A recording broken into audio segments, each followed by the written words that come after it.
ನಮಸ್ಕಾರ, ಹಾರ್ದಿಕವಾದ ಸ್ವಾಗತ ನಿಮ್ಮೆಲ್ಲರಿಗೂ.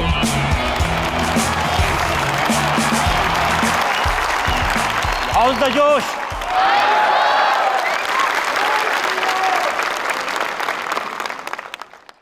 ಸೊ ಈ ಸಲಾಂ ಇಂಡಿಯಾದ ಸ್ಪೆಷಲ್ ಶೋಗೆ ನಿಮ್ಮೆಲ್ಲರಿಗೂ ಹಾರ್ದಿಕವಾದ ಸ್ವಾಗತ. ಚುನಾವಣೆಯ ಮಹಾಪರ್ವ ಇದು. ಘೋಷಣೆಗಳ ಅಬ್ಬರ ಇದೆ, ವಾಗ್ದಾನಗಳಿವೆ, ಸಾಕಷ್ಟು ದಾವೆಗಳಿದ್ದಾವೆ.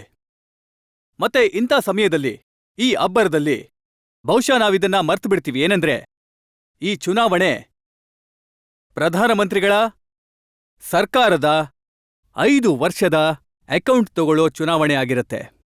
ಇದು ಸಮಯ ಆಗಿರುತ್ತೆ ಯಾವಾಗ ಪ್ರಧಾನಮಂತ್ರಿಗಳು ದೇಶದ ಜನತೆಯ ಮುಂದೆ ತಮ್ಮ ಕೆಲಸದ ಲೆಕ್ಕವನ್ನ ಕೊಡ್ತಾರೋ ಜನತೆ ನಿರ್ಧಾರ ಮಾಡ್ತಾರೆ.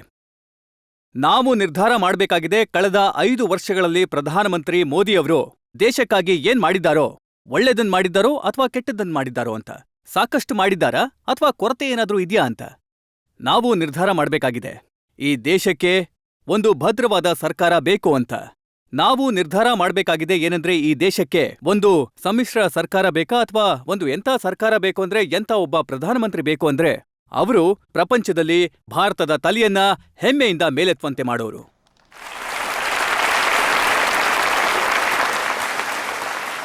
ನಾನು ಆಹ್ವಾನಿಸ್ತಾ ಇದ್ದೇನೆ ಭಾರತದ ಪ್ರಧಾನಮಂತ್ರಿ ನರೇಂದ್ರ ದಾಮೋದರ್ ದಾಸ್ ಮೋದಿ ಅವರನ್ನ.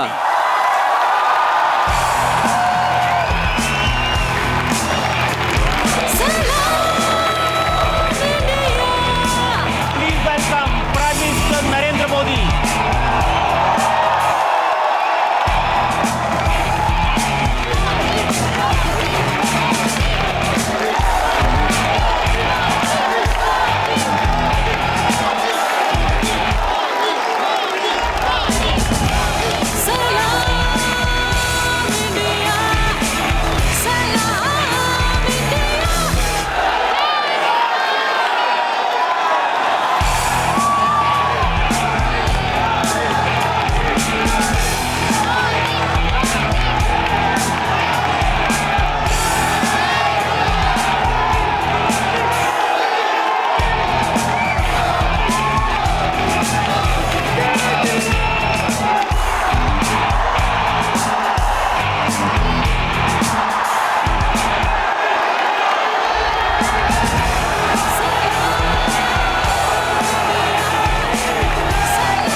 ನಾನು ನಿಮ್ಮೆಲ್ಲರ ವತಿಯಿಂದ ಸ್ವಾಗತಿಸ್ತೀನಿ ಭಾರತದ ಪ್ರಧಾನಮಂತ್ರಿ ನರೇಂದ್ರ ಮೋದಿ ಅವರನ್ನ. ಮೋದಿಜಿ, ಹಾರ್ದಿಕವಾದ ಸ್ವಾಗತ ನಿಮಗೆ. ಧನ್ಯವಾದ ರಜತ್ಜಿ. ತುಂಬ ಸಮಯದ ನಂತರ ಇವತ್ತು ಇಲ್ಲಿಗೆ ಬರೋ ಅವಕಾಶ ಸಿಕ್ಕಿದೆ.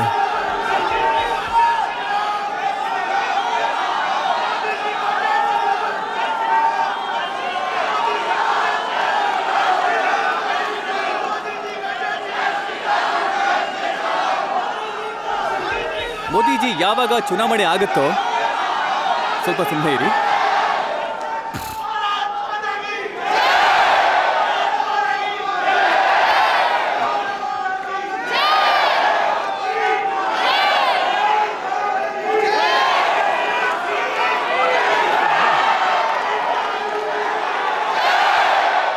ನೀವೆಲ್ಲರೂ ಸ್ವಲ್ಪ ನಿಮ್ಮ ಎನರ್ಜಿಯನ್ನು ಉಳಿಸಿ ಇಟ್ಕೊಳ್ಳಿ. ನಿಮಗೆ 4ನೇ ತಾರೀಕಿಗೆ ಎನರ್ಜಿ ಅವಶ್ಯಕತೆ ಬರುತ್ತೆ.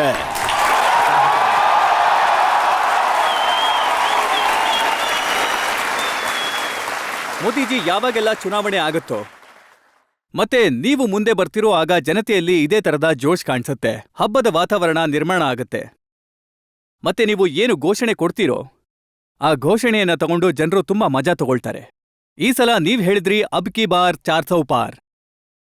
ಹಾಗಾಗಿ ನಾನ್ ನೋಡ್ತಿದ್ದೀನಿ ಡಿಜಿಟಲ್ ಮೀಡಿಯಾದಲ್ಲಿ ಯಾರೋ ಬರ್ದಿದ್ದಾರೆ, हौले हौले हो जाएगा प्यार, अब की बार 400 पार. ಯಾರೋ ಬರ್ದಿದ್ದಾರೆ दिल का भंवर करे पुकार अब की बार 400 पार। ಮತ್ತೆ ಆಮೇಲೆ ಇದನ್ನು ಕೂಡ ಬರ್ದಿದ್ದಾರೆ ಏನಂದ್ರೆ चटनी के बिना ढोकला बेकार अब की बार फिर से मोदी सरकार। ಮತ್ತೆ ಕ್ರಿಯೇಟಿವಿಟಿ ಉದಾಹರಣೆ ನೋಡಿ ಬರ್ದಿದ್ದಾರೆ साइकिल से जाएं हाथ से कमल का बटन दबाएं।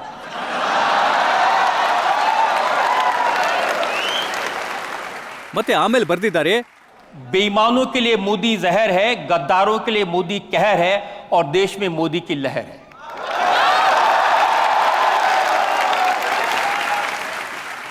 ಮತ್ತೀಗ ಯಾರಾದ್ರೂ ಇದನ್ನು ಕೂಡ ಬರ್ದ್ಬಿಡ್ತಾರೆ ಏನಂದ್ರೆ नतीजों के बाद राहुल होंगे फरार अब की बार 400 पार।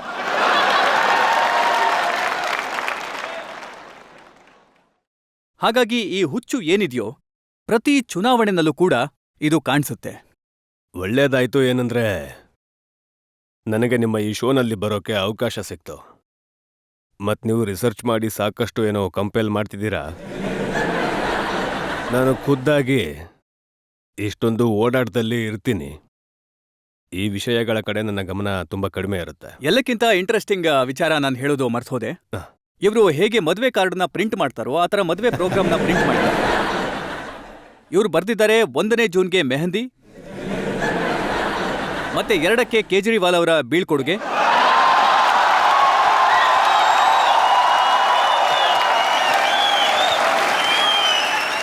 4ನೇ ಜೂನ್ಗೆ ಬ್ರೇಕ್ಫಾಸ್ಟ್, ಮತ್ತೆ ಅದಾದ್ಮೇಲೆ ಅರಶಿನ ಶಾಸ್ತ್ರ, ಮತ್ತೆ ಲಂಚ್ಗೆ ಅಳೋದು ಶುರುವಾಗತ್ತೆ. 3 ಗಂಟೆಗೆ ಇವಿಎಂನ ಡೋಲಿನಲ್ಲಿ ಹಿಂತಿರುಗೋದು, 5 ಗಂಟೆಗೆ ವಿಪಕ್ಷದ ಬೀಳ್ಕೊಡುಗೆ, 6 ಗಂಟೆಗೆ ಬೀಳ್ಕೊಡುಗೆಯ ಅಳು, ಮತ್ತೆ 7 ಗಂಟೆಗೆ ಪಪ್ಪು ಹೋಗ್ತಾರೆ ಇಟಲಿಗೆ.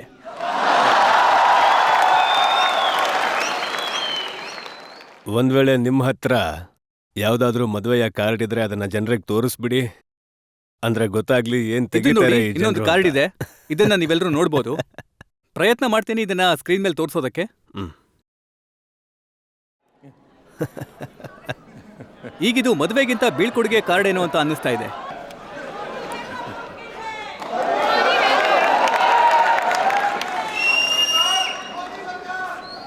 ಇಷ್ಟಂತೂ ಪಕ್ಕಾ ಇದೆ ಏನಂದ್ರೆ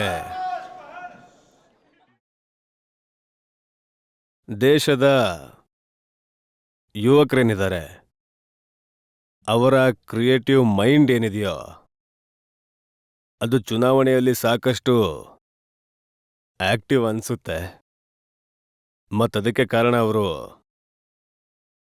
ಪ್ರತಿಯೊಂದು ವಿಷಯದಲ್ಲೂ ಘೋಷಣೆ ಕೂಡ, ವ್ಯಂಗ್ಯ ಕೂಡ, ಮತ್ತೆ ತುಂಬಾನೇ ಕಡಿಮೆ ಶಬ್ದಗಳಲ್ಲಿ ವಿಶ್ವಾಸ ಕೂಡ ವ್ಯಕ್ತಪಡಿಸ್ತಾರೆ. ಮತ್ಯಾವಾಗ ಈ 400 ಪಾರ್ನ ವಿಷಯಕ್ಕೆ ಬಂದ್ರೆ ಅವರದ್ದು 2 ಮುಖಗಳಿವೆ. ಒಂದಂತೂ ಇದೇನು ಬಿಜೆಪಿಯಿಂದ ಸೃಷ್ಟಿಯಾದ ಘೋಷಣೆ ಅಲ್ಲ, ಇದು ಜನತೆಯ ಮನಸ್ಸಿನಿಂದ ಬಂದಿರೋ ಧ್ವನಿಯಾಗಿದೆ.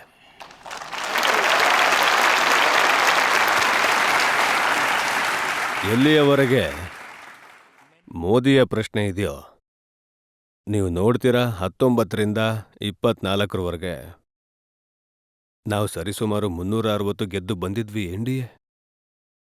ಮತ್ತು ಸದನದಲ್ಲಿ 2-3 ಪಕ್ಷಗಳು ಆ ರೀತಿ ಇದ್ವು, ಅವುಗಳು ಸತತವಾಗಿ ನಮ್ಮ ಜೊತೆಗಿದ್ವು. ಇದಕ್ಕೋಸ್ಕರ ಎನ್ಡಿಎ ಪ್ಲಸ್ ನೋಡಿದ್ರೆ ಆಗ ನಾವು ಆಲ್ರೆಡಿ 400 ಇದ್ವಿ. 2019ರಿಂದ 2024ರವರೆಗೆ ಸದನದಲ್ಲಿ ನಾವು 400 ಇದ್ವಿ. ಅಂದ್ರೆ 400. ಒಂದ್ ವೇಳೆ ನಿಮ್ಮ ಕುಟುಂಬದಲ್ಲಿ ಮಗು 90 ಮಾರ್ಕ್ ತಗೊಂಡು ಬಂದು ಮತ್ತು ಅವನ ಎಲ್ಲ ವಿರೋಧಿಗಳು ಅಥವಾ ಅವನ ಕಾಂಪಿಟೇಟರ್ಸ್ ಕ್ಲಾಸ್ನಲ್ಲಿ ಯಾರೆಲ್ಲ ಮಕ್ಕಳಿದಾರೋ ಅವ್ರು 30 ತಗೋತಾರೆ, 40 ತಗೋತಾರೆ.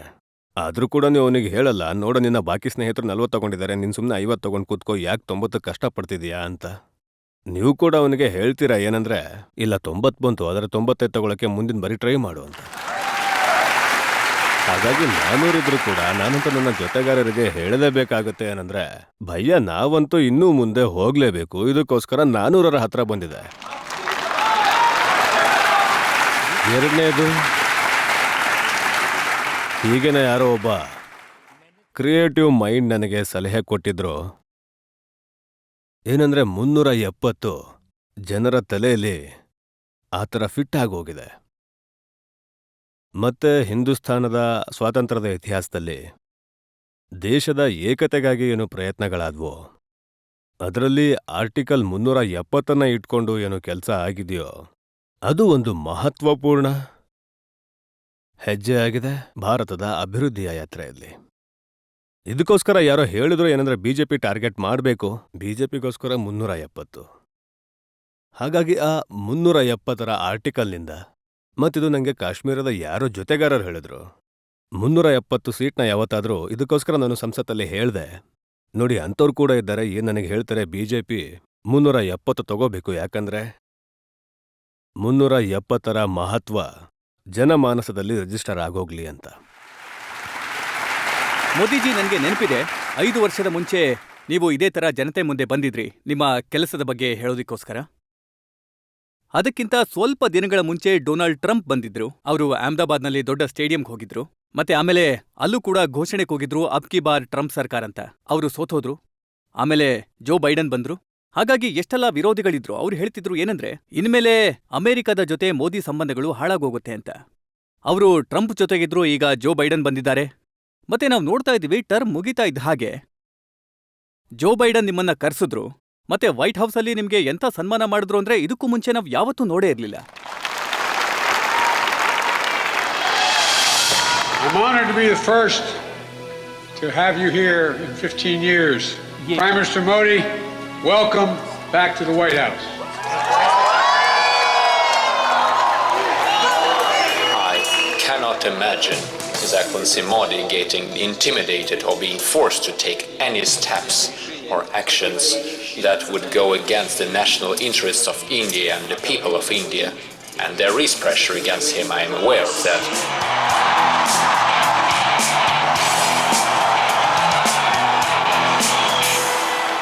He really wants to do the right thing for India.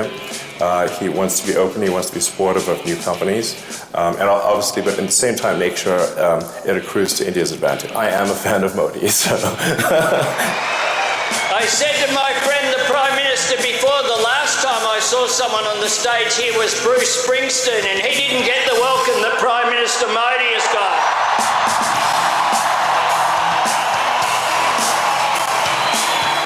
Prime Minister Modi is the boss.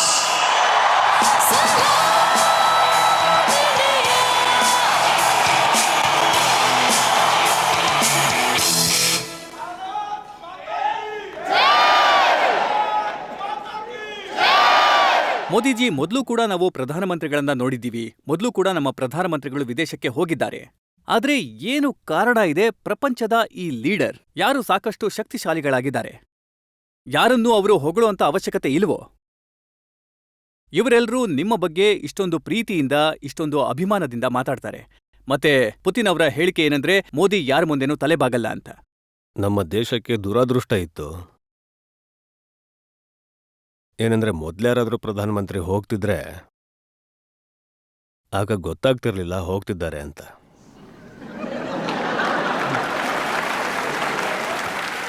ಮತ್ತೆ ವಾಪಸ್ ಬರ್ತಿದ್ರು, ಆಗ್ಲೂ ಗೊತ್ತಾಗ್ತಿರ್ಲಿಲ್ಲ ಏನಂದ್ರೆ ಬಂದ್ರಾ ಏನು ಅಂತ.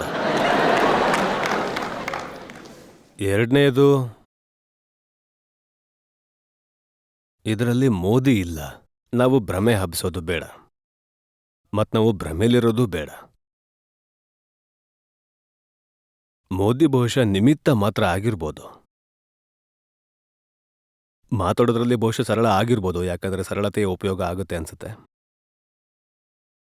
ಆದ್ರೆ ಈ ಏನೆಲ್ಲ ಚರಿಷ್ಮಾ ಇದೆಯೋ ಅದು 140 ಕೋಟಿ ಹಿಂದೂಸ್ಥಾನಿಗಳದ್ದಾಗಿದೆ. ಭಾರತದ ಸಾಮರ್ಥ್ಯದ್ದಾಗಿದೆ. ಮತ್ತೆ ಮೋದಿಯ 2013ರಲ್ಲಿ ಯಾವಾಗ ಚುನಾವಣೆಗೆ ತಯಾರಿಗಳು ನಡೀತಿತ್ತೋ, ಭಾರತೀಯ ಜನತಾ ಪಾರ್ಟಿ ನನ್ನನ್ನ ಪ್ರಧಾನಮಂತ್ರಿ ಅಭ್ಯರ್ಥಿಯ ರೂಪದಲ್ಲಿ ಘೋಷಣೆ ಮಾಡಿತ್ತು. ಜನರು ಅದೇ ರೂಪದಲ್ಲಿ ನನ್ನಿಂದ ಪ್ರತಿಯೊಂದು ವಿಷಯ ಕೇಳೋಕೆ ಶುರು ಮಾಡಿದ್ರು, ಅನಾಲಿಸಿಸ್ ಮಾಡೋಕೆ ಶುರು ಮಾಡಿದ್ರು. ಆಗ ನಂದೊಂದು ಏನು ಟೀಕೆ ಆಗಿತ್ತೋ, ಮೀಡಿಯಾದಲ್ಲಿ ಒಂದ್ ವೇಳೆ ನೀವೆಲ್ಲರೂ ನೋಡಿರ್ತೀರ, ಅರೆ ಇವನಂತೂ ಸ್ಟೇಟ್ನಿಂದ ಬರ್ತಿದ್ದಾನೆ, ಇವನಿಗೆ ಇಡೀ ಹಿಂದೂಸ್ತಾನದ ಬಗ್ಗೆ ತಿಳುವಳಿಕೆ ಇಲ್ಲ. ಇವನು ಪ್ರಪಂಚಕ್ಕೆ ಹೇಗೆ ತನ್ನ ವಿಷಯಗಳನ್ನ ಹೇಳ್ತಾನೆ, ಇವನು ಪ್ರಪಂಚಕ್ಕೆ ಹೇಗೆ ತನ್ನ ವಿಚಾರಗಳನ್ನ ತಗೊಂಡು ಹೋಗ್ತಾನೆ, ಪ್ರಪಂಚ ಜೊತೆ ಏನ್ ಮಾಡ್ತಾನೆ. ಆಮೇಲೆ ಯಾವಾಗ ಟಿವಿ ಮೀಡಿಯಾದ ಕಾಲ ಶುರುವಾಯಿತು, ಚರ್ಚೆಗಳು ಆಗೋಕ್ ಶುರುವಾದ್ವು, ನನ್ನ ಇಂಟರ್ವ್ಯೂ ಆಗಕ್ ಶುರುವಾಯಿತು, ಆಗ ಸುತ್ತಿ ಬಳಸಿ ಈ ಪ್ರಶ್ನೆ ಬರ್ತಿತ್ತು, ಏನಂದ್ರೆ ನಿಮಗಂತೂ ಯಾವುದೇ ಅನುಭವ ಇಲ್ಲ, ನೀವೇನ್ ಮಾಡ್ತೀರಾ ವಿದೇಶಾಂಗ ನೀತಿಲಿ ಅಂತ. ಈಗ ಚುನಾವಣೆ ಹಿಂದೂಸ್ತಾನದಾಗಿತ್ತು, ಆದ್ರೆ ಎಲ್ರೂ ಇಕೋಸಿಸ್ಟಮ್ನ ಫೋಕಸ್ ಅನ್ನ ಗ್ಲೋಬಲ್ ಮಾಡ್ಬಿಟ್ಟಿದ್ರು. ಅಂದ್ರೆ ಮೋದಿ ಅದರಲ್ಲೇ ಸಿಕ್ಕಾಕೊಳ್ತಾನೆ ಅಂತ. ಇಲ್ಲಂತೂ ಚೆನ್ನಾಗಿ ಆಟ ಆಡ್ತಾನೆ. ಆಗ ನಾನು ಒಂದು ವಾಕ್ಯ ಹೇಳಿದ್ದೆ, ವಿದೇಶಾಂಗ ನೀತಿ ಬಗ್ಗೆ ಹೇಳಿದ್ದೆ ನಾನು, ಅದಂತೂ ದೇಶದೊಂದು ಕಂಟಿನ್ಯೂಟಿ ಇರುತ್ತೆ. ಆದ್ರೆ ಎಲ್ಲಿವರೆಗೆ ಮೋದಿಯ ಪ್ರಶ್ನೆ ಇರುತ್ತೋ ಆಗ ದೇಶ ಕಣ್ಣನ್ನ ತಗ್ಗಿಸಿ ಮಾತಾಡೋದಿಲ್ಲ. ನನ್ನ ದೇಶ ಕಣ್ಣು ಮೇಲೆತ್ತಿ ಕೂಡ ಮಾತಾಡಲ್ಲ. ಆದ್ರೆ ಈ ದೇಶ ಕಣ್ಣಲ್ಲಿ ಕಣ್ಣಿಟ್ಟು ಮಾತಾಡುತ್ತೆ. ಮತ್ತೆ ನನಗೆ ಯಾವುದೇ ಇನ್ಫೀರಿಯಾರಿಟಿ ಕಾಂಪ್ಲೆಕ್ಸ್ ಆಗಲ್ಲ. ಏನಂದ್ರೆ ನಾನು ತುಂಬಾ ಹಿಂದೆ ಚಹಾ ಮಾರ್ತಿದ್ದೆ. ಈ ದೇಶದಲ್ಲಿ ಪ್ರಪಂಚದ ದೊಡ್ಡ ದೊಡ್ಡ ವ್ಯಕ್ತಿಗಳಿದ್ದಾರೆ. ಈ ಚಹಾ ಮಾರೋನು ಏನ್ ಮಾಡ್ತಾನೆ, ಹೋಗಿ ಚಹಾ ಕೊಡ್ತಾನೆ, ಮತ್ತಿನ್ನೇನ್ ಮಾಡ್ತಾನೆ. ಆದ್ರೆ ಮೋದಿಜಿ, ವೈಟ್ ನನ್ನ ಹೌಸ್. ಮನ್ಸಲ್ಲಿ ಯಾವಾಗ ನಾನು ಪ್ರಪಂಚದ ದೊಡ್ಡ ದೊಡ್ಡ ಮಹಾರಥಿಗಳನ್ನ ಭೇಟಿಯಾದ್ನೋ, ಸ್ವಲ್ಪ ಅವರುಗಳು ಹೈಟ್ ಬಾಡಿಯಲ್ಲೂ ಜಾಸ್ತಿನೇ ಇರ್ತಾರೆ, ಕಲರ್ ಸ್ಕಿನ್ ಕೂಡ ಅವರದ್ದು ತುಂಬಾ ಪ್ರಭಾವ ಬೀರುವಂಥದ್ದಾಗಿರುತ್ತೆ. ಆದ್ರೆ ನಾನು ಯಾವಾಗ ಭೇಟಿ ಆಗ್ತೀನೋ ಆಗ ನಾನು ಮೋದಿ ಆಗಿರಲ್ಲ. ಯಾವಾಗ ನಾನು ಕೈ ಕೊಡ್ತೀನೋ ಆಗ ನನಗೆ ಗೊತ್ತಿರುತ್ತೆ ಏನಂದ್ರೆ 140 ಕೋಟಿ ದೇಶವಾಸಿಗಳು ನನ್ನ ಜೊತೆಗಿದ್ದಾರೆ. ಮತ್ತೆ ಯಾವಾಗ ನಾನು 140ರ ಮೂಡ್ನಲ್ಲೇ ಹೋಗ್ತೀನೋ ಆಗ ನನಗೆ ಪ್ರಪಂಚ ತುಂಬಾ ಚಿಕ್ಕದಾಗಿ ಕಾಣಿಸುತ್ತೆ. ನನಗನ್ಸುತ್ತೆ ನನ್ನ ದೇಶದ ಹತ್ತಿರ ಯಾವುದೇ ಕೊರತೆ ಇಲ್ಲ, ಸಾಮರ್ಥ್ಯದ ಯಾವುದೇ ಕೊರತೆ ಇಲ್ಲ ಅಂತ. ನಾನು ಈ ವಿಶ್ವಾಸದಿಂದ ಇರ್ತೀನಿ. ಮತ್ತೆ ಅದರ ಪ್ರಭಾವ ಅಂತೂ ಆಗೇ ಆಗುತ್ತೆ. ಎದುರಿಗಿರೋರ್ಗನ್ಸುತ್ತೆ ಯಾರಿವನು, ನಿನ್ನೆ ಅಂತೂ ಈ ಥರ ಏನೂ ಮಾತಾಡ್ತಿರ್ಲಿಲ್ಲ, ಮೊದ್ಲಂತೂ ಯಾರು ಈ ಥರ ನಿಂತ್ಕೊಳ್ತಾನೆ ಇರಲಿಲ್ಲ, ಇವನಂತೂ ಈ ಥರ ನಿಂತ್ಕೋತಾನೆ. ಆಗ ಆಮೇಲೆ ಅವ್ರದ್ದು ಕೂಡ ಯೋಚನೆ ಬದಲಾಗಿ ಹೋಗುತ್ತೆ. ನಮಗೂ ವಿಚಿತ್ರ ಅನ್ಸತ್ತೆ ಏನಂದ್ರೆ ಪ್ರೆಸಿಡೆಂಟ್ ಜೋ ಬೈಡನ್ ತರದ ಶಕ್ತಿಶಾಲಿ ವ್ಯಕ್ತಿ G7ನಲ್ಲಿ ನಿಮ್ಮನ್ನ ಹುಡುಕೊಂಡು ಬರ್ತಾರೆ ಎಲ್ಲಿ ಹೋದ್ರು ಮೋದಿಜಿ ಅಂತ. ಈ ವಿಷಯ ಸರಿ ಇದೆ. ಏನಂದ್ರೆ ನಾನು ವೈಯಕ್ತಿಕವಾಗಿ ನನ್ನ ಸಂಬಂಧಗಳು ತುಂಬಾ ಹತ್ತಿರದ್ದಾಗಿವೆ, ಮುಕ್ತವಾಗಿವೆ. ಪ್ರತಿಯೊಬ್ಬರ ಜೊತೆಗೂ ನನ್ನ ಅಫಿಷಿಯಲ್ ಮಾತುಕತೆಯ ಹೊರತಾಗಿ ಕೂಡ ಇನ್ಫಾರ್ಮಲ್ ಮಾತುಕತೆ, ಓಡಾಟ ತುಂಬಾ ಆಗುತ್ತೆ. ನನ್ನ ಟೆಲಿಫೋನ್ ಕಾಲ್ಸ್ ಕೂಡ ತುಂಬಾ ಆಗುತ್ತೆ. ಮತ್ತೆ ನಾನು ಇಫ್ಸ್ ಅಂಡ್ ಬಟ್ಸ್ನ ಮಾತುಕತೆಗಳನ್ನ ಆಡಲ್ಲಜ್ಜಿ. ಮೋಡಗಳಿದ್ರೆ ಮಳೆ ಆಗುತ್ತೆ ಮುಂತಾದ ಇಂಥ ಮಾತುಗಳನ್ನ ನಾನು ಆಡಲ್ಲ. ಮಳೆ ಆಗುತ್ತೆ ಅಂದ್ರೆ ನಾನು ಹೇಳ್ತೀನಿ ಹೌದು ಆಗುತ್ತೆ ಅಂತ, ಇಲ್ಲ ಅಂದ್ರೆ ಹೇಳ್ತೀನಿ ಇಲ್ಲ ಆಗಲ್ಲ ಅಂತ. ಅಂದ್ರೆ ಬ್ಲ್ಯಾಕ್ ಆ್ಯಂಡ್ ವೈಟ್ನಲ್ಲಿ ನನ್ನ ಮಾತಿರುತ್ತೆ. ಹಾಗಾಗಿ ಪ್ರಪಂಚ ಇದನ್ನ ಇಷ್ಟಪಡುತ್ತೆ. ಪ್ರಪಂಚ ಸುತ್ತಿ ಬಳಸೋ ವಿಷಯಗಳ ಬದಲು ಅವ್ರಿಗೆ ಗೊತ್ತಿದೆ ಹೇಗೆ ನಾನು ರಷ್ಯಾದಿಂದ ಈ ದಿನಗಳಲ್ಲಿ ಪೆಟ್ರೋಲಿಯಂ ಮುಂತಾದವುಗಳನ್ನ ತಗೊಳ್ತೀನಿ ಅಂತ. ಯಾಕಂದ್ರೆ ನನಗೆ ನನ್ನ ದೇಶದ ಜನರಿಗೆ ಪ್ರಪಂಚದಲ್ಲಿ ಏನು ಪೆಟ್ರೋಲ್ನ ಬೆಲೆ ಏರಿಕೆ ಬಂದಿದೆಯೋ ಅದು ನನ್ನ ದೇಶದ ಜನರಿಗೆ ತೊಂದರೆ ಆಗಬಾರ್ದು. ಹಾಗಾಗಿ ನನಗೆ ಎಲ್ಲಿ ಕಡಿಮೆ ಬೆಲೆಗೆ ಸಿಗುತ್ತೋ ನಾನು ತಗೊಳ್ತೀನಿ. ಯಾಕಂದ್ರೆ ನಾನಂತೂ ನನ್ನ ದೇಶಕ್ಕಾಗಿ ಬದುಕಿದ್ದೀನಿ. ಯಾರಾದರೂ ನನ್ನ ಹೊಗಳ್ಳಿ ಅಂತ ನಾನು ಹುಟ್ಟಿದ್ದೀನ? ಜನರು ನನಗೆ ಹೇಳಿದ್ರು ಸಾಬಿದು ಅಮೆರಿಕ ಕೋಪ ಮಾಡ್ಕೊಳ್ಳುತ್ತೆ ಅಂತ. ಆಗ ನಾನು ಹೇಳಿದೆ ಅರೆ ಯಾರಿಗಾದ್ರೂ ಖುಷಿ ಪಡಿಸ್ಬೇಕು ಅಂದ್ರೆ ನಾನು 140 ಕೋಟಿ ಜನರಿಗೆ ಖುಷಿ ಪಡಿಸ್ಬೇಕು ಅಂತ, ಬೇರೆ ಯಾರಿಗೂ ಖುಷಿ ಪಡಿಸ್ಬೇಕಾಗಿಲ್ಲ. ಮತ್ತೆ ನಾವು ವ್ಯವಹಾರ ಮುಂದುವರಿಸಿದ್ವಿ, ನಾವು ನಮ್ಮ ದೇಶವನ್ನ ಬಚಾವ್ ಮಾಡಬೇಕಾಗಿದೆ. ಆದರೆ ಅಟ್ ದ ಸೇಮ್ ಟೈಮ್ ರಾಷ್ಟ್ರಪತಿ ಪುತಿನ್ ಅವರ ಜೊತೆಗೆ ಚೇರ್ ಮೇಲೆ ಕೂತು ಟಿವಿ ಮುಂದೆ ನಾನು ಹೇಳಬಲ್ಲೆ, ಇದು ಯುದ್ಧದ ಸಮಯ ಅಲ್ಲ. ಮತ್ತೆ ಇದಕ್ಕೋಸ್ಕರ ಪ್ರಪಂಚ ನನ್ನ ವಿಷಯದಲ್ಲಿ ಗೊಂದಲದಲ್ಲಿ ಇಲ್ಲ.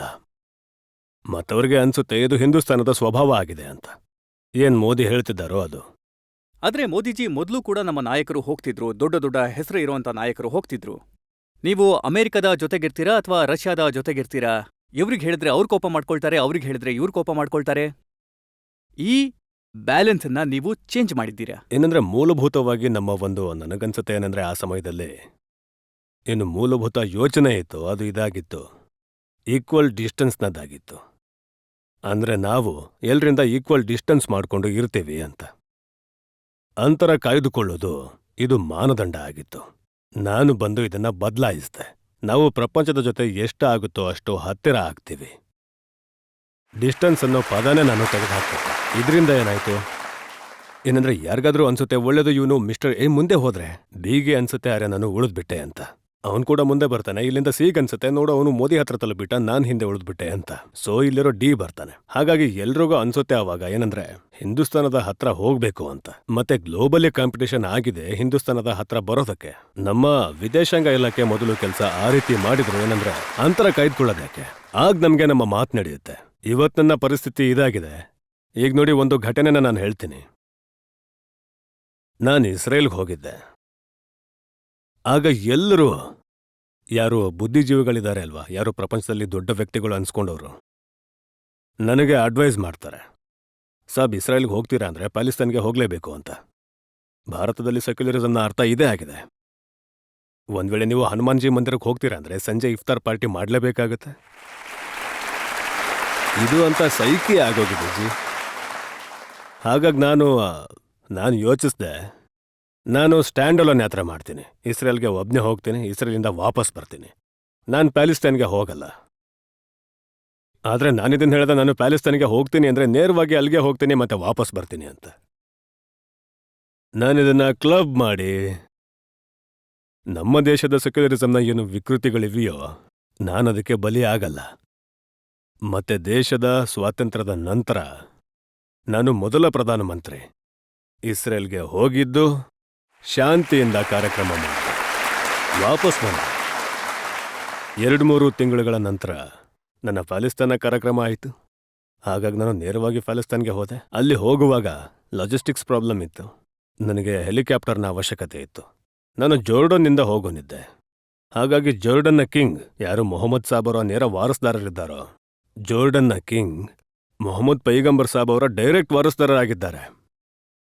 ಅವ್ರಿಗೆ ಗೊತ್ತಾಯ್ತು ಏನಂದ್ರೆ ನಾನು ಸುಮ್ಮನೆ ಅಲ್ಲಿಂದ ಪಾಸ್ ಆಗ್ತಿದ್ದೀನಿ ಅಂತ. ಅವ್ರು ಹೇಳಿದ್ರು, ಜಿ ಇಲ್ಲ, ನಾನು ನನ್ನ ಕಾರ್ಯಕ್ರಮ ಬದಲಾಯಿಸಿ ಜೋರ್ಡನ್ಗೆ ವಾಪಸ್ ಬರ್ತೀನಿ, ನೀವು ನನ್ನ ಜೊತೆ ಬನ್ನಿ, ನಾವು ಕೂತ್ಕೊಳ್ಳೋಣ. ಮತ್ತು ನೀವು ಹೆಲಿಕಾಪ್ಟರ್ನ ನಿಮ್ಮ ದೇಶದಿಂದ ತರೋ ಅವಶ್ಯಕತೆ ಇಲ್ಲ, ನನ್ನ ಹೆಲಿಕಾಪ್ಟರ್ನಲ್ಲೇ ಹೋಗಿ, ಮತ್ತೆ ಪೂರ್ತಿ ಯಾತ್ರೆಯಲ್ಲಿ ನನ್ನ ವ್ಯವಸ್ಥೆ ಇರುತ್ತೆ ಅಂತ. ಜೋರ್ಡನ್ನ ಕಿಂಗ್ ಒಬ್ಬ ಇಂಥ ಪ್ರಧಾನಮಂತ್ರಿ ಯಾರು ಸ್ವಲ್ಪ ದಿನಗಳ ಮುಂಚೆ ಇಸ್ರೇಲ್ಗೆ ಹೋಗಿ ಬಂದಿದ್ದಾರೋ. ಇಷ್ಟೇ ಅಲ್ಲ, ನಾನು ಜೋರ್ಡನ್ನ ಕಿಂಗ್ನ ಹೆಲಿಕಾಪ್ಟರ್ನಲ್ಲಿ ಯಾವಾಗ ಹೋಗ್ತಿದ್ ನಾವು ಪ್ಯಾಲೆಸ್ತೈನ್ಗೆ, ಆಗ ಇಸ್ರೇಲ್ನ 6 ವಿಮಾನಗಳು ಅವರ ಏರ್ಫೋರ್ಸ್ನವು ಅದನ್ನ ಎಕ್ಸ್ಕೌಟ್ ಮಾಡ್ತಿದ್ವು. ಮತ್ತೆ ನನಗೆ ಅಂದ್ರೆ ಜೋರ್ಡನ್ ಗೌರವ ಕೊಡ್ತಿದೆ, ನನಗೆ ಇಸ್ರೇಲ್ ಗೌರವ. ಮತ್ತು ನಾನು ಹೋಗ್ತಿದ್ದೆ ಪ್ಯಾಲೆಸ್ತೈನ್ಗೆ, ಇಸ್ರೇಲ್ಗೂ ಗೊತ್ತಿತ್ತು. ಆದರೂ ಕೂಡ ಅವ್ರು ನನಗೆ ಗೌರವ ಕೊಟ್ರು. ಯಾವಾಗ ನಾನು ನನ್ನ ಅಂತ ಹೇಳ್ತೀನೋ ಆಗ ನಾನು ಮೋದಿ ಬಗ್ಗೆ ಮಾತಾಡಲ್ಲ, ನನ್ನ ದೇಶದ ಬಗ್ಗೆ ಮಾತಾಡ್ತಿದ್ದೀನಿ. ಮತ್ತು ಯಾವಾಗ ನಾನು ಪ್ಯಾಲೆಸ್ತೈನ್ಗೆ ಹೋದೆ ಆಗ ನನಗೆ ಅಷ್ಟೇ ಗೌರವ ಕೊಟ್ರು ಪ್ಯಾಲೆಸ್ತೈನಲ್ಲಿ, ಎಷ್ಟಂದ್ರೆ ಇಸ್ರೇಲ್ ಅಷ್ಟು. ಇದರ ಅರ್ಥ ಇದಾಯಿತು. ಇವಾಗ ನೋಡಿ, ಈಗಷ್ಟೇ ಸ್ವಲ್ಪ ದಿನಗಳ ಮುಂಚೆ ನಾವು ಚಾಬಹಾರ್ನಲ್ಲಿ ಒಂದು ತುಂಬ ದೊಡ್ಡ ಅಗ್ರಿಮೆಂಟನ್ನು ಮಾಡಿದ್ದೀವಿ ಇರಾನ್ನ ಜೊತೆ. ಮತ್ತು ನಾನು ಹೇಳ್ತೀನಿ, ಸೆಂಟ್ರಲ್ ಏಷ್ಯಾಕ್ಕೆ ತುಂಬ ದೊಡ್ಡ ಗೇಮ್ ಚೇಂಜರ್ ಆಗಲಿದೆ. ನೀವು ನೋಡಿರ್ಬೋದು, ನಿನ್ನೆ ಅಫ್ಘಾನಿಸ್ತಾನದ ತಾಲಿಬಾನ್ ವ್ಯಕ್ತಿಗಳು ತುಂಬ ಹೊಗಳಿಕೆ ಮಾಡಿದ್ದಾರೆ ನಮ್ಮ ಈ ನಿರ್ಧಾರದ ಬಗ್ಗೆ. ಅಮೆರಿಕ ಇರಾನ್ ಮೇಲೆ ಸ್ಯಾಂಕ್ಷನ್ ಹಾಕಿದೆ. ಇಸ್ರಾಯೇಲ್ ಮತ್ತು ಅಮೆರಿಕ ಇರಾನ್ನ ಮಧ್ಯೆ ಯುದ್ಧ ಆಗೋದಿತ್ತು, ಆದರೆ ಆಗಲಿಲ್ಲ. ಅಂಥ ಸಂಕಷ್ಟದ ಸಮಯದಲ್ಲೂ ಇದು ದೌರ್ಭಾಗ್ಯ ಏನಂದ್ರೆ, ಅಲ್ಲಿನ ರಾಷ್ಟ್ರಪತಿಜಿ ಅವರು ಕೂಡ ನನ್ನ ಒಳ್ಳೆ ಸ್ನೇಹಿತರಾಗಿದ್ದಾರೆ. ಅವರನ್ನು ನಾವು ಕಳ್ಕೋಬೇಕಾಯ್ತು. ಮತ್ತೆ ಮಿಸ್ಟರ್ ರಯೀಸ್ ಯಾರು ಇವಾಗಷ್ಟೇ ಆಕ್ಸಿಡೆಂಟ್ನಲ್ಲಿ ಮೃತರಾದರೂ, ಅವರ ಪತ್ನಿಗೆ ಕೂಡ ನಮ್ಮ ಅಲಿಘಡ್ ಯೂನಿವರ್ಸಿಟಿ ಜೊತೆಗೆ ಒಳ್ಳೆ ಸಂಬಂಧ ಇದೆ. ಅಂದ್ರೆ ಜೀವನದ ಸಂಬಂಧ. ಒಂದು ರೀತಿ ಹೇಳಬೇಕು ಅಂದ್ರೆ ಒಂದು ಒಳ್ಳೆ ಕೌಟುಂಬಿಕ ಸಂಬಂಧ ಇವ್ರ ಜೊತೆ ಇದೆ. ಒಬ್ಬ ಒಳ್ಳೆ ಸ್ನೇಹಿತನನ್ನ ನಾನು ಕಳ್ಕೊಂಡೆ, ಅದರ ದುಃಖ ಕೂಡ ಇದೆ.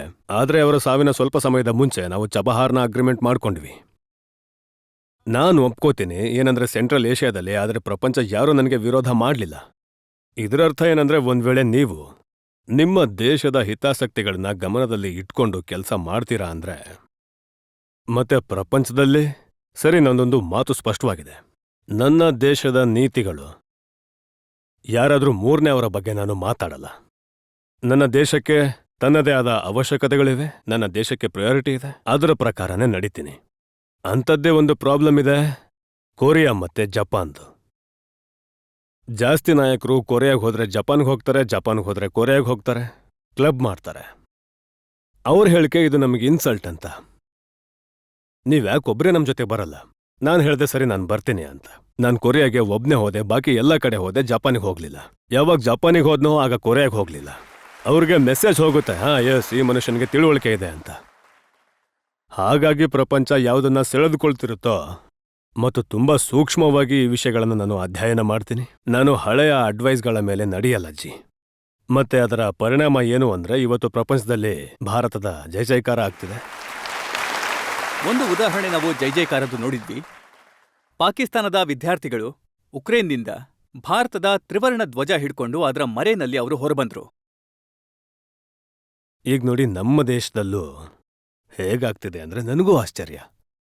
ಈ ದೇಶದಲ್ಲಿ ಏನು ಪ್ರಯತ್ನಗಳಿಂದ ಒಂದ್ ವೇಳೆ ಏನಾದರೂ ವಿಷಯ ಒಳ್ಳೇದಾದ್ರೆ ಆಗಿರ್ಬೋದು, ಯಾರಿಗೆ ಸಹಿಸ್ಕೊಳ್ಳೋಕ್ ಆಗೋದಿಲ್ವೋ ಅವರು ಸುಮ್ಮನಿರ್ಲಿ. ಇದಂತೂ ಆಗುತ್ತೆ ಅಲ್ವಾ? ಹೊಗಳಿಕೆ ಮಾಡೋದು ಬೇಡ, ನಾನದನ್ನ ಅರ್ಥ ಮಾಡ್ಕೋತೀನಿ. ಆದ್ರೆ ಅದರ ವಿರುದ್ಧವಾಗಿ ನಾನಂತೂ ನೋಡ್ತೀನಿ, ಇತ್ತೀಚೆಗೆ ಪತ್ರಕರ್ತರು ನನ್ನ ಕೇಳ್ತಾರೆ, ನೀವು ನಿಜವಾಗ್ಲೂ ಟೆಲಿಫೋನ್ ಮಾಡಿದ್ರ ಉಕ್ರೇನ್ಗೆ? ನಿಜವಾಗ್ಲೂ ನೀವು ಪುತಿನ್ಗೆ ಫೋನ್ ಮಾಡಿದ್ರಾ ಅಂತ. ನಾನು ಹೇಳ್ದೆ, ಈಗ ಕಾಲ್ ಡೀಟೇಲ್ಸ್ ತೆಗಿಸ್ಬಿಡಿ, ನಾನಂತೂ ಸುಸ್ತಾಗಿದ್ದೀನಿ ಉತ್ತರ ಕೊಟ್ಟು. ಇವಾಗ ಇಂಥವ್ರಿಗೆಲ್ಲ ಏನ್ ಹೇಳೋದು ನಾನು? ಇಲ್ಲ, ಆತರ ಯಾವತ್ತೂ ಆಗಿರ್ಲಿಲ್ಲ. ಮೊದಲು ಆತರ ಯಾವತ್ತೂ ಆಗಿರ್ಲಿಲ್ಲ. ಇಬ್ಬರು ರಾಷ್ಟ್ರೀಯ ಅಧ್ಯಕ್ಷರುಗಳ ಜೊತೆ ಮಾತಾಡಿ ತಮ್ಮ ವಿದ್ಯಾರ್ಥಿಗಳಿಗಾಗಿ ದಾರಿ ಮಾಡ್ಕೊಡೋದು. ಇದಕ್ಕೋಸ್ಕರನೇ ತೊಂದರೆ ಏನಾಗ್ತಿದೆ ಅಂದ್ರೆ ಇವರಂತೂ ಯಾವತ್ತೂ ಯೋಚಿಸೇ ಇರಲಿಲ್ಲ ಹಿಂದೂಸ್ತಾನದ ತ್ರಿವರ್ಣ ಧ್ವಜಕ್ಕೆ ಈ ಶಕ್ತಿ ಇರುತ್ತೆ ಅಂತ.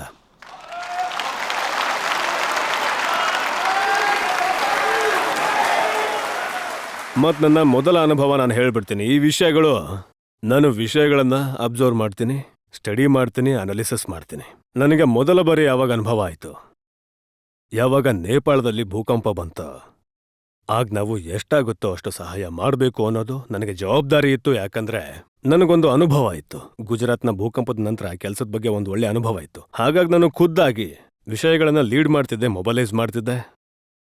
ಆದ್ರೆ ನಾನಲ್ಲಿ ನೋಡ್ದೆ, ಪ್ರಪಂಚದ ಸುಮಾರು 40 ದೇಶದ ಜನರಿರ್ಬೋದು, ಅವ್ರಿಗೆ ನಾವು ಒಂದಲ್ಲ ಒಂದು ಸಹಾಯ ಮಾಡಿ ನೇಪಾಳದಿಂದ ಹೊರ ಕರ್ಕೊಂಡು ಬಂದ್ವಿ.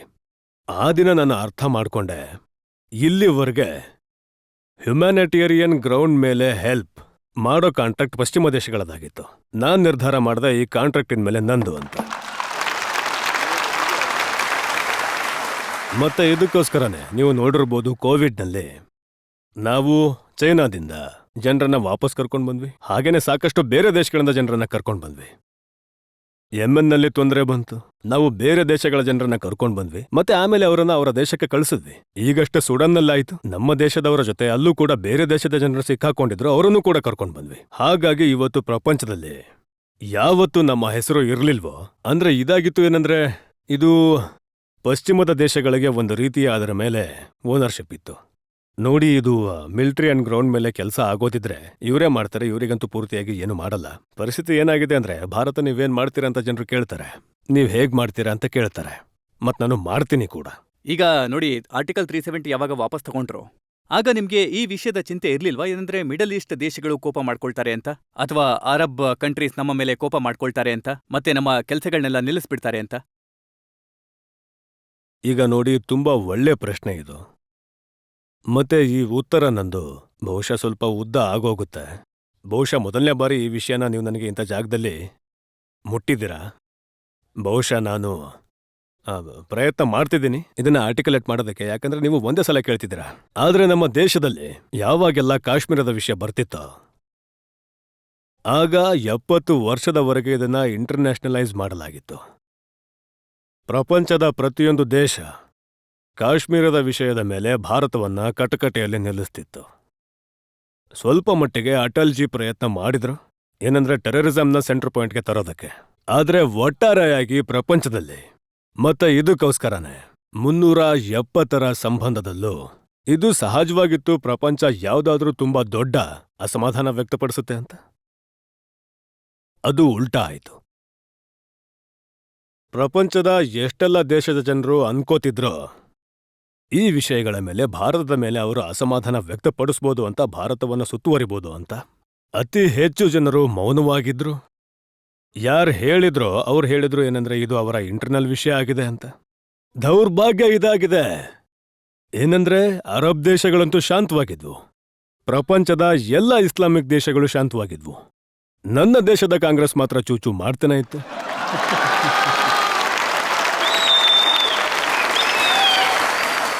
ಇದು ನನ್ನ ತಲೆಗೆ ಹೋಗ್ತಿಲ್ಲ.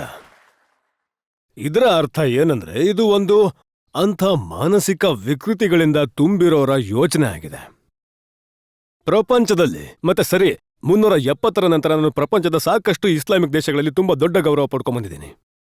ನನಗೆ ಯಾವುದೇ ತೊಂದರೆ ಆಗ್ಲಿಲ್ಲ. 370ರ ನಂತರ ನನ್ನ 8 ಜನ ನನ್ನ ದೇಶವಾಸಿಗಳಿಗೆ ಗಲ್ಲು ಶಿಕ್ಷೆ ಆಯಿತು. 370ರ ನಂತರ ನಡೆದ ಘಟನೆ ಇದು. ಅವರನ್ನ ಬದುಕಿರುವಾಗಲೇ ವಾಪಸ್ ಕರ್ಕೊಂಡು ಬಂದ್ವಿ. ಆ ಸಮಯದಲ್ಲಿ ಮೋದಿಜಿ ನಾನು ಸಾಕಷ್ಟು ಯಾರು ನಮ್ಮ ಅಪೋಸಿಷನ್ ಅವ್ರು ಏನಿದ್ದಾರೆ ಅವರ ಹೇಳಿಕೆ ಕೇಳ್ತಿದ್ದೆ. ಯಾವಾಗ ಕತಾರ್ನಲ್ಲಿ ನಮ್ಮವರಿಗೆ ಗಲ್ಲು ಶಿಕ್ಷೆ ಆಯಿತು, ಅವರು ಜೈಲ್ನಲ್ಲಿದ್ರು. ಓವೈಸಿ ಹೇಳ್ತಿದ್ರು, ಅಲ್ಲ ಮೋದಿಜಿ ಹೇಳ್ತಿದ್ರು ನಮ್ಮ ಸಂಬಂಧ ತುಂಬಾ ಚೆನ್ನಾಗಿದೆ ಅಂತ. ಏನಾಯ್ತು? ಅರೆ ಇವರಂತೂ ವಿಶ್ವಗುರು ಆಗ್ತಿದ್ರು, ಏನಾಯ್ತು?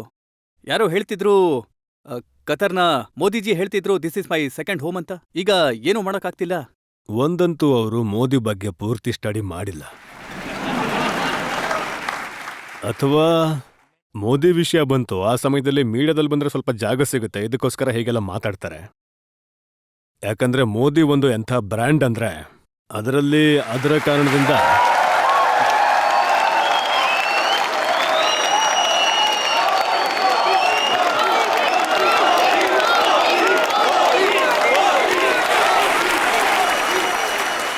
ಹಾಗಾಗಿ ಬೈಯೋದ್ರಿಂದ ಆದ್ರೂ ಅವರಿಗೆ ಸ್ಪೇಸ್ ಸಿಗುತ್ತೆ. ಮತ್ತೆ ಇದಕ್ಕೋಸ್ಕರ ಜನರು ಅವಕಾಶ ಹುಡುಕ್ತಾರೆ. ಬೇರೆ ಯಾರಿಗಾದ್ರೂ ಬೈಯೋದ್ರಿಂದ ಏನ್ ಲಾಭ ಇದೆ? ಮೋದಿಗ್ ಬೈತಾರೆ, ಇದಕ್ಕೋಸ್ಕರ ಜನರಲ್ಲಿ ಅವ್ರಿಗೆ ಗೊತ್ತಿರಬೇಕು ಏನಂದ್ರೆ ಏನಾದ್ರೂ ಅಂತೂ ಇರುತ್ತೆ, ಏನಾದ್ರೂ ನಡೀತಿರುತ್ತೆ, ಹೇಳಲ್ಲ ಏನಾದ್ರೂ ಮಾಡ್ತಾನೆ ಅಂತ. ಇದು ಇವ್ರಿಗೆ ತಿಳುವಳಿಕೆ ಇರಬೇಕು. ಈಗ ಇಷ್ಟು ವರ್ಷ ಆಯ್ತು, ಈಗ ನಂದೇನೋ ಸೀಕ್ರೆಟ್ ಇಲ್ಲ, ಎಲ್ಲ ಓಪನ್ ಆಗಿದ್ದೀನಿ ಜಿ. ಯಾರಾದ್ರೂ ಸರಿಯಾಗಿ ಸ್ಟಡಿ ಮಾಡಿದ್ರೆ, ಮೀಡಿಯಾದವ್ರು ಕೂಡ ಮಾಡಲ್ಲ, ಕ್ಷಮಿಸಿ, ಸರಿಯಾಗಿ ಸ್ಟಡಿ ಮಾಡಿದ್ರೆ ಅವರು ಹೇಳ್ಬೋದು ಇದಾಗಿದೆ ಅಲ್ವಾ ಅಂತ. ನೋಡಿ, 3 ದಿನದ ನಂತರ ಮೋದಿ ಈ ಹೆಜ್ಜೆ ಇಡ್ತಾನೆ, 5 ದಿನದ ನಂತರ ಇದು ಇಡ್ತಾನೆ.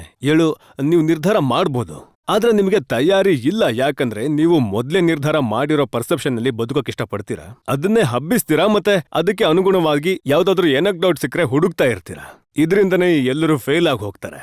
ಈ ಬಾರಿ ಕೂಡ ಅವ್ರಿಗೆ ಅನಿಸ್ತು ಏನಂದ್ರೆ 400 ಪಾರ್, ಕೊನೆಗೆ ಪರಿಸ್ಥಿತಿ ಏನಾಯ್ತು? ಇವ್ರೆಲ್ರಿಗೂ ಹೇಳ್ಬೇಕಾಗ್ತಿದೆ ಏನಂದ್ರೆ 400 ಪಾರ್ ಆಗೋದಿಲ್ಲ ಅಂತ. ಆಪೋಸಿಷನ್ ಏನ್ ಹೇಳುತ್ತೆ?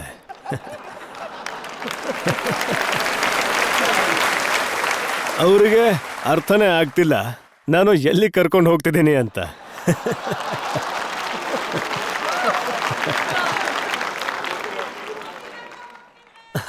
ಮೂರು ಹಂತದ ನಂತರ ಯಾರೋ ಅವ್ರಿಗೆ ಕೇಳಿದ್ರು, ನೀವು ಪೂರ್ತಿ ಕ್ಯಾಂಪೇನ್ ಇದಕ್ಕೋಸ್ಕರ ಮಾಡ್ತಿದ್ದೀರಾ, ಮೋದಿ 400 ಪಾರ್ ಹೋಗ್ತಾರಾ ಅಥವಾ ಇಲ್ಲ ಅಂತ. ಈಗ ಒಂದು ಹೊಸ ಸಲಹೆ ನಿಮ್ಗೆ ಕೊಡ್ಲಾಗಿದೆ. ಏನಂದ್ರೆ ನೋಡಿ, ಪಾಕಿಸ್ತಾನ ಅಂದ್ರೆ ಸ್ವಲ್ಪ ಭಯ ಇರ್ಲಿ, ಅವ್ರ ಹತ್ರ ನ್ಯೂಕ್ಲಿಯರ್ ಬಾಂಬ್ ಇದೆ ಅಂತ.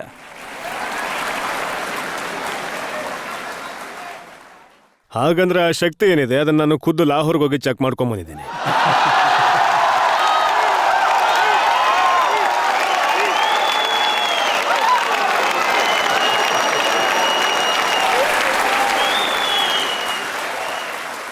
ಮತ್ತೆ ಯಾವುದೇ ಸೆಕ್ಯೂರಿಟಿ ಚೆಕ್ ಇಲ್ಲದೆ ನೇರವಾಗಿ ಹೋಗಿದ್ದೆ.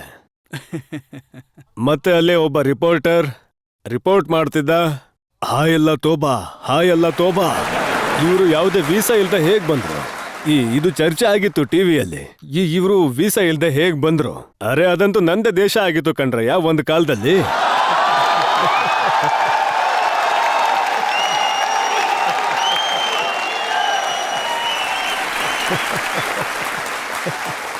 ಮೊದಲು ಮೋದಿಜಿ, ನಾವು ಪಾಕಿಸ್ತಾನದಿಂದ ತೊಂದರೆಗೆ ಒಳಗಾಗ್ತಾ ಇದ್ವಿ. ಇಲ್ಲಿಗೆ ಬಂದ್ರು, ಹೊಡೆದ್ರು, ಹೋದ್ರು, ಇಲ್ಲಿಗೆ ಬಂದ್ರು, ಹೊಡೆದು ಹೋದ್ರು, ಮತ್ತೆ ಸ್ಟ್ರೈಕ್ ಆಯ್ತು, ಏರ್ ಸ್ಟ್ರೈಕ್ ಆಯ್ತು. ಅದು ಕಳೆದ ಟರ್ಮಿನ ವಿಚಾರ. ಈ ಟರ್ಮಲ್ಲಿ ಪಾಕಿಸ್ತಾನದ ಜನರು ತುಂಬಾ ಉದ್ದವಾದಂತ ಲಿಸ್ಟನ್ ಕೊಡ್ತಿದ್ದಾರೆ. ಅನ್ನೋನ್ ವ್ಯಕ್ತಿ ಬಂದು ಹೊಡೆದು ಹೋಗ್ತಾನೆ ಅಂತ. ವಿಷಯ ಅದಲ್ಲ. ಪಾಕಿಸ್ತಾನದ ಜನರು ತೊಂದರೆಯಲ್ಲಿದ್ದಾರೆ, ನನಗೆ ಗೊತ್ತಿದೆ. ಮತ್ತವರ ತೊಂದರೆಗೆ ಕಾರಣ ನಾನೇ ಆಗಿದ್ದೀನಿ, ಅದು ಕೂಡ ನನಗೆ ಗೊತ್ತಿಲ್ಲ. ಆದರೆ ದುಃಖ ಈ ವಿಷಯದ್ದಾಗಿದೆ. ಯಾವಾಗ ನನ್ನ ದೇಶದ ಒಬ್ಬ ವ್ಯಕ್ತಿ, ಜವಾಬ್ದಾರಿಯುತ ಪಾರ್ಟಿಯ ವ್ಯಕ್ತಿ ಇದನ್ನ ಹೇಳ್ತಾರೆ ಏನಂದ್ರೆ ಕಸಾಬ್ ನಮ್ಮ ದೇಶವಾಸಿಗಳನ್ನ ಕೊಂದಿರಲಿಲ್ಲ, ನಮ್ಮ ದೇಶವಾಸಿಗಳೇ ನಮ್ಮ ದೇಶವಾಸಿಗಳನ್ನ ಕೊಂದ್ರು ಅಂತ.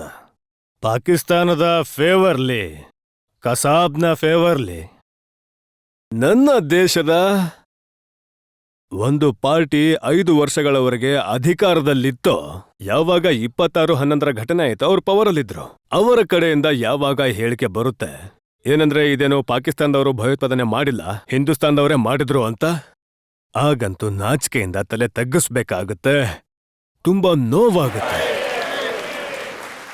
ನನಗೆ ಅಲ್ಲಿಂದ ಸುದ್ದಿ ಬಂತು ಏನಂದ್ರೆ ನಮ್ಮವರು ಅವ್ರನ್ನ ಕೊಂದ್ರು, ನಮ್ಮವರು ಇವ್ರನ್ನ ಕೊಂದ್ರು ಅಂತ. ಈಗ ಅವರು ಅಳ್ತಾ ಇದ್ರೆ ಅದನ್ನು ನಾನು ಅರ್ಥ ಮಾಡ್ಕೋತೀನಿ ಜಿ. ಇಲ್ಲಿ ಅವರು ಯಾಕೆ ಅಳ್ತಾರೆ ಅಂತ ನನಗೆ ಅರ್ಥ ಆಗ್ತಿಲ್ಲ. ಇಲ್ಲಿ ಅವರು ಇನ್ನೊಂದು ಮಾತನ್ನ ಹೇಳಿದ್ರು, ಅದು ತುಂಬಾ ನಾಚಿಕೆಗೇಡಿನ ಸಂಗತಿ. ಯಾವಾಗ ರಾಮ್ ಮಂದಿರ ಕಟ್ಟಿ ತಯಾರಾಗ್ತಾ ಇತ್ತೋ ಆಗ ಉದ್ಧವ್ ಠಾಕ್ರೆ ಅವರ ಪಾರ್ಟಿಯ ವಕ್ತಾರರು ಹೇಳಿದ್ರು ಏನಂದ್ರೆ, ಟ್ರೈನ್ನಲ್ಲಿ ರಾಮ ಭಕ್ತರನ್ನ ಕರ್ಕೊಂಡು ಹೋಗ್ತಾರೆ, ಮತ್ತೆ ಪಾಕಿಸ್ತಾನದ ಸಹಾಯದಿಂದ ಟ್ರೈನ್ನ ಮೇಲೆ ಗುಂಡನ್ನ ಹಾರಿಸ್ತಾರೆ, ಜನರು ಸಾಯ್ತಾರೆ, ಗಲಭೆಗಳಾಗತ್ತೆ, ಮತ್ತೆ ಆಮೇಲೆ ಮೋದಿಜಿ ಎಲೆಕ್ಷನ್ ಗೆದ್ದು ಬಿಡ್ತಾರೆ ಅಂತ. ಈಗ ಗಲಭೆಗಳಂತೂ ಆಗಿಲ್ಲ ಅಲ್ವಾ? ಯಾವ ಟ್ರೈನ್ ಕೂಡ ಸುಟ್ಟು ಹೋಗಿಲ್ಲ. ಈಗ ಹೋಗಿ ಅವರನ್ನ ಯಾರಾದ್ರೂ ಕೇಳಬೇಕು ಏನಂದ್ರೆ, ನೀವು ಯಾವುದಾದ್ರೂ ಔಷಧಿ ತಗೋತೀರಾ ಅಥವಾ ಇಲ್ವಾ ಅಂತ, ಯಾವುದಾದ್ರೂ ಮೆಡಿಕಲ್ ಚೆಕಪ್ ಮಾಡಿಸಿದ್ರಾ ಇಲ್ವಾ ಅಂತ ಯಾರಾದ್ರೂ ಹೋಗಿ ಕೇಳಿ. ಸರಿ, ನೀವು ಈ ಪ್ರಶ್ನೆ ಕೇಳೋಕ್ಕಾಗಲ್ಲ ಅಂದ್ರೆ ಅವರ ಹೆಲ್ತ್ ಬಗ್ಗೆ ಅಂತೂ ಕೇಳಿ, ಅವರ ಕಾಯಿಲೆ ಏನಿದೆ ಅಂತ ಅದನ್ನಾದ್ರೂ ಕೇಳಿ. ಯಾಕಂದ್ರೆ ಅಂಥ ಮಾತುಗಳು ಸುಮ್ಮನೆ ಬರೋದಿಲ್ಲ. ಯಾರಾದ್ರೂ ಆರೋಗ್ಯವಾದ ವ್ಯಕ್ತಿ ಆತರ ಹೇಳ್ತಾನ? ಹಾಗಾಗಿ ನಿಜವಾಗ್ಲೂ ನಿಮ್ಮಂತ ಜನರು ಮತ್ತೆ ನಿಮ್ಮಂತವರು ಎಲ್ಲ ಕಡೆ ಇರ್ತಾರೆ. ಸ್ವಲ್ಪ ಕೇಳಿ ಅವ್ರನ್ನ, ನಿಮ್ಮ ಆರೋಗ್ಯ ಸರಿ ಇದೆಯಾ ಇಲ್ವಾ ಅಂತ. ಹೀಗೆ ಕೇಳಬೇಕು ಅವ್ರಿಗೆ. ಏನೂ ಆಗ್ಲಿಲ್ಲ ಆದ್ರೂ ಕೂಡ 400 ಪಾರ್.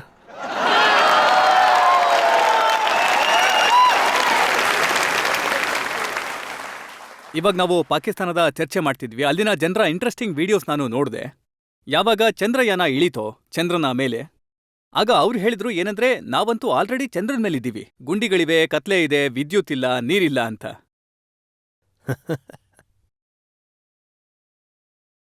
ಹೇಗಂದ್ರೆ ಅವರಿಗಂತೂ ಧ್ವಜದ ಮೇಲೆ ಚಂದ್ರ ಇದ್ದಾನೆ, ಹಾಗಾಗಿ ತುಂಬಾ ಖುಷಿಯಾಗಿದ್ದಾರೆ. ನನಗಂತೂ ಚಂದ್ರನ ಮೇಲೆ ಧ್ವಜ ಇರಬೇಕು, ಅದೇ ಎಲ್ಲ.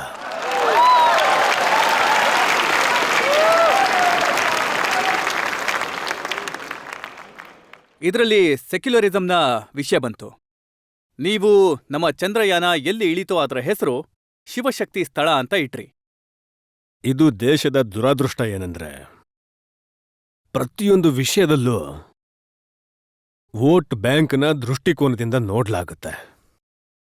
ಯಾರಾದ್ರೂ ನನಗೆ ಹೇಳಿ ಏನಂದ್ರೆ, ಶಿವಶಕ್ತಿಯಿಂದ ಆಕ್ಷೇಪ ಏನಿದೆ? ಅವನು ಸೃಷ್ಟಿಯ ನಿಯಂತ್ರಕನಾಗಿದ್ದಾನೆ. ಮತ್ತೆ ನನ್ನ ತಪ್ಪು ಇದು. ನಾನು ಹೇಳ್ದೆ ಏನಂದ್ರೆ, ಚಂದ್ರನ ಮೇಲೆ ಎಲ್ಲಿ ನನ್ನ ಚಂದ್ರಯಾನ ಲ್ಯಾಂಡ್ ಆಗುತ್ತೋ ಆ ಪಾಯಿಂಟ್ನ ಹೆಸರು ನಾನು ಯಾವುದೋ ಬಿಜೆಪಿ ನಾಯಕನ ಹೆಸರಿಡ್ಬೋದಿತ್ತು.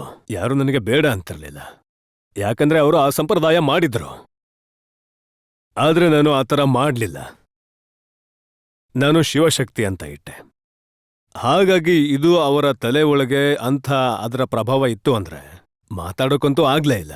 ಆದ್ರೆ ಆಮೇಲೆ ಯಾರೋ 1 ವರ್ಷದ ನಂತರ ಅವರು ಹೇಳಿಕೆ ಕೊಟ್ರು ಏನಂದ್ರೆ, ಹಿಂದೂನಲ್ಲಿ ಏನೋ ಆ ಶಕ್ತಿ ಇದೆ ಅಲ್ವಾ, ನಾನು ಆ ಶಕ್ತಿನ ನಾಶ ಮಾಡ್ಬಿಡ್ತೀನಿ ಅಂತ. ಇವಾಗದು ನನಗೆ ಗೊತ್ತಿದೆ. ಅರೆ, ಆ ದಿನ ವಿಷ ಅಲ್ಲಿವರೆಗೂ ಬಿದ್ದಿದ್ಯಾ? ಆದ್ರೆ ಅವ್ರಿಗೆ ಗೊತ್ತಿಲ್ಲ ಏನಂದ್ರೆ, ನಾನು ಶಿವ ಮತ್ತು ಶಕ್ತಿ ಎರಡನ್ನೂ ಹೇಳಿದ್ದೀನಿ. ಮತ್ತೆ ಶಿವನಲ್ಲಿ ವಿಷ ಕುಡಿಯೋ ಶಕ್ತಿ ತುಂಬಾನೇ ಇರುತ್ತೆ.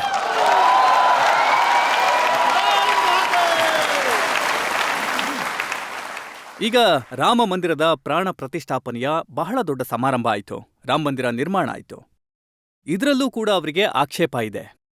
ಅವ್ರು ಹೇಳೋದೇನಂದ್ರೆ, ಇದನ್ನ ನೀವು ಬಿಜೆಪಿಯ ಸಮಾರಂಭ ಮಾಡಿಬಿಟ್ರಿ.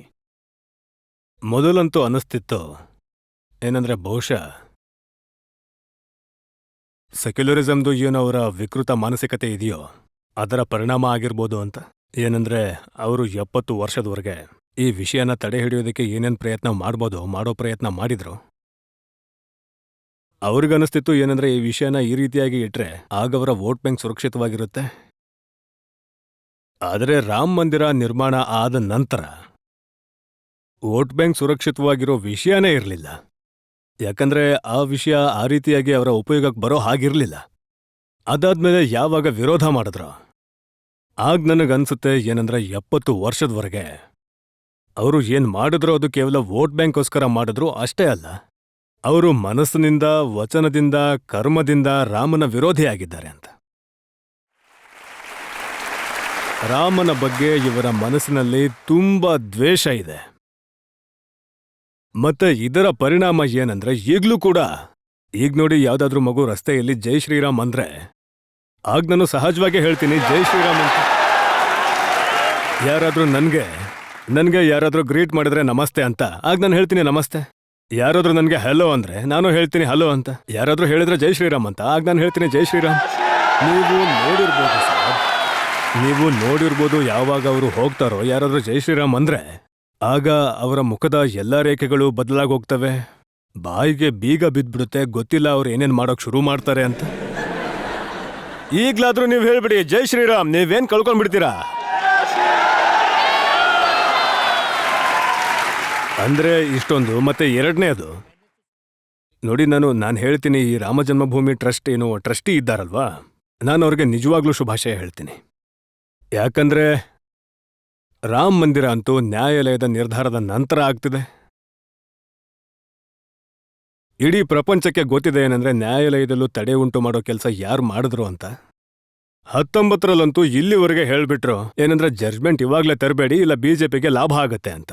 ನ್ಯಾಯಾಲಯದಲ್ಲಿ ಇದನ್ನ ಹೇಳಿದ್ರು, ಕಾಂಗ್ರೆಸ್ನ ಕಡೆಯಿಂದ ಇದನ್ನ ಹೇಳಿದ್ರು. ಸರಿ, ಇದನ್ನೆಲ್ಲ ಬಿಟ್ಬಿಡೋಣ. ಈಗ ನ್ಯಾಯಾಲಯ ಇದಾಗಿ ಕೂಡ ಈ ರಾಮ ಜನ್ಮಭೂಮಿ ಟ್ರಸ್ಟ್ನ ವ್ಯಕ್ತಿಗಳು ಅವ್ರ ಮನೆಗೆ ಹೋಗಿ ಗೌರವಪೂರ್ವಕವಾಗಿ ಆಹ್ವಾನ ಕೊಟ್ರು. ನೋಡಿ, ಆಗಿದ್ದಾಗೋಯ್ತು, ಮರ್ತ್ಬಿಡಿ, ನೀವು ಕೂಡ ಬನ್ನಿ ಅಂತ. ಹೇಗೆ ಅವ್ರ ಮನೆಗೆ ಹೋದ್ರು ಹಾಗೇನೆ ಯಾರು 2-3 ಪೀಳಿಗೆಗಳಿಂದ ಕೋರ್ಟ್ನಲ್ಲಿ ಹೋರಾಟ ಮಾಡ್ತಿದ್ರೋ ಅನ್ಸಾರಿ ಕುಟುಂಬ, ಅವರ ಮಗ ಇಕ್ಬಾಲ್ ಅನ್ಸಾರಿ ಯಾರು ಕೋರ್ಟ್ನಲ್ಲಿ ರಾಮ ಜನ್ಮಭೂಮಿಯ ವಿರುದ್ಧ ಕೇಸ್ ಹೋರಾಡ್ತಿದ್ರು, ಬಾಬರಿ ಮಸೀದಿಗಾಗಿ ಹೋರಾಟ ಮಾಡ್ತಿದ್ರು, ಅವ್ರಿಗೂ ಕೂಡ ಆಹ್ವಾನ ಕೊಟ್ರು. ಏನಂದ್ರೆ ಸರಿ, ಇವಾಗಂತೂ ನ್ಯಾಯ ಏನು ನಿರ್ಧಾರ ಆಗಿದೆ ನ್ಯಾಯಾಲಯದ್ದು, ನೀವು ಬನ್ನಿ ಅಂತ. ನೀವು ನೋಡಿ ಸಾಬ್, ನಿರ್ಧಾರ ದೇಶ ಮಾಡ್ಲಿ. ಇಕ್ಬಾಲ್ ಅನ್ಸಾರಿ ಯಾರು ಜೀವನ ಪೂರ್ತಿ ಅವರ ಕುಟುಂಬ ಬಾಬರಿ ಮಸೀದಿಗೋಸ್ಕರ ಕೋರ್ಟ್ಗಳಲ್ಲಿ ಹೋರಾಡ್ತಾನೆ ಇತ್ತು, ರಾಮ ಜನ್ಮಭೂಮಿಯ ವಿರುದ್ಧ ಹೋರಾಡ್ತಾನೆ ಇತ್ತು. ಆದ್ರೆ ಯಾಕಂದ್ರೆ ಸುಪ್ರೀಂ ಕೋರ್ಟ್ ನ್ಯಾಯ ಕೊಟ್ಟಿದೆ, ಅವರು ಖುದ್ದಾಗಿ ಪ್ರಾಣ ಪ್ರತಿಷ್ಠಾಪನೆಯ ಕಾರ್ಯಕ್ರಮದಲ್ಲಿ ಬಂದು ಕೂತ್ರು. ಮತ್ತೆ ಈ ವ್ಯಕ್ತಿಗಳು ಬಹಿಷ್ಕಾರ ಮಾಡಿದ್ರು. ಆವಾಗ ಚಿಂತೆ ಆಗುತ್ತೆ ಏನಂದ್ರೆ ಅವರ ಆಲೋಚನೆ ಏನು ಅಂತ. ಇಷ್ಟೇ ಅಲ್ಲ, ನನಗೆ ಆಮೇಲೆ ಗೊತ್ತಾಯ್ತು ಏನಂದ್ರೆ ಶ್ರೀಮಾನ್ ಇಕ್ಬಾಲ್ ಅನ್ಸಾರಿ ಅವರು ಯಾವುದೇ ಶ್ರೀಮಂತ ವ್ಯಕ್ತಿ ಅಲ್ಲ, ಸಾಮಾನ್ಯ ಕುಟುಂಬದ ವ್ಯಕ್ತಿ ಅವರು ಭಗವಾನ್ ರಾಮ್ ಮಂದಿರದ ಏನು ಒಂದು ಮಾಡ್ಯೂಲ್ ಇತ್ತು ಮರದ್ದು, ಅದನ್ನ ಎಲ್ಲಿಂದಲೋ ಖರೀದಿ ಮಾಡಿ ತಂದಿದ್ರು. ಮತ್ತೆ ಅವರ ಏನು PSO ಇದ್ದಾನಲ್ಲ, ಅವನು ಹಿಂದೂ ಆಗಿದ್ದಾನೆ, ಅವನಿಗೆ ಅವರು ಗಿಫ್ಟ್ ಮಾಡಿದ್ರು. ಇಕ್ಬಾಲ್ ಅನ್ಸಾರಿ ಅವರು ಗಿಫ್ಟ್ ಮಾಡಿದ್ರು ಅವನಿಗೆ. ಇದರ ಅರ್ಥ ಇದಾಯ್ತು ಏನಂದ್ರೆ ಅವ್ರಿಗೆ ಅನಿಸ್ತು ಏನಂದ್ರೆ ಇದು ನನ್ನ ಹಕ್ಕು, ಅದಕ್ಕೋಸ್ಕರ ಹೋರಾಡ್ತೀನಿ. ಆದ್ರೆ ನ್ಯಾಯಾಲಯ ಒಮ್ಮೆ ನಿರ್ಧಾರ ಮಾಡ್ತು, ಅದನ್ನ ಅವರು ತಲೆಬಾಗಿ ಒಪ್ಕೊಂಡ್ರು. ಹಾಗಾಗಿ ಇಕ್ಬಾಲ್ ಅನ್ಸಾರಿಯ ಸೆಕ್ಯುಲರಿಸಂ ಸರಿ ಇದೆಯಾ ಅಥವಾ ಇವರ ಸೆಕ್ಯುಲರಿಸಂ ಸರಿ ಇದೆಯಾ, ಇದು ಚಿಂತೆ ಮಾಡೋ ವಿಷಯ ಆಗಿದೆ ದೇಶದಲ್ಲಿ. ಇದಕ್ಕೋಸ್ಕರನೇ ಇತ್ತೀಚೆಗೆ ನಿಮ್ಮನ್ನ ಕೋಮುವಾದಿ, ಕಮ್ಯುನಲ್, ಹಿಂದೂ ಮುಸಲ್ಮಾನ ಅಂತ ಮಾಡ್ತಾರೆ ಅಂತ ಹೇಳ್ತಿದ್ದಾರೆ. ಹೇಗಂದ್ರೆ ಇದಕ್ಕಂತೂ ಯಾರಾದ್ರೂ ಹೊಸ ಡಿಕ್ಷನರಿ ಬರೀಬೇಕಾಗತ್ತೆ, ಯಾಕಂದ್ರೆ ಎಲ್ಲ ಡಿಕ್ಷನರಿ ಖಾಲಿಯಾಗಿ ಹೋಗಿವೆ. ನನಗೆ ಬೈತಾ ಎಲ್ಲ ಡಿಕ್ಷನರಿಯ ಪದಗಳ ಪ್ರಯೋಗ ಖಾಲಿಯಾಗಿ ಹೋಗಿವೆ. ಇವಾಗ ಅವ್ರ ಹತ್ರ ಯಾವುದೇ ಬೈಗುಳಗಳೇ ಉಳಿದಿಲ್ಲ. ಹಾಗಾಗಿ ಸುತ್ತಿ ಬಳಸಿ ಅವರು ಹಿಂದೂ ಮುಸಲ್ಮಾನ ಅಂತ ಹೇಳ್ದೆ ಅವರ ವೋಟ್ ಬ್ಯಾಂಕ್ನ ಎಬ್ಸೋಕ್ಕಾಗಲ್ಲ. ಯಾಕಂದ್ರೆ ಕೆಲಸ ಅಂತೂ ಮಾಡಿಲ್ಲ. 60 ವರ್ಷದವರೆಗೆ ಯಾರಾದ್ರೂ ಮುಸಲ್ಮಾನ ಮಗುವಿಗೆ ಓದಿಸಿದ್ರೆ, ಅವನಿಗೆ ಚೆನ್ನಾಗಿರೋದಕ್ಕೆ ಮನೆ ಕೊಟ್ಟಿದ್ರೆ, ಅವನಿಗೆ ಟಾಯ್ಲೆಟ್ ಕೊಟ್ಟಿದ್ರೆ, ಅವನ ಮನೆಗೆ ವಿದ್ಯುತ್ ಕೊಟ್ಟಿದ್ರೆ, ಮಕ್ಕಳಿಗೆ ಒಳ್ಳೆ ಅದಂತೂ ಮಾಡೇ ಇಲ್ಲ. ಹಾಗಾಗಿ ಅವರನ್ನ ಹೆದರ್ಸಿ ಸಾಯಿಸ್ತಾರೆ, ಇವರು ಬಂದ್ರೆ ಕತ್ತರಿಸ್ತಾರೆ. ಇವನು ಮೋದಿ, ಆಮೇಲೆ ಇದ್ರ ಜೊತೆ ಯೋಗಿನೂ ಸೇರಿಸ್ಬಿಟ್ರು.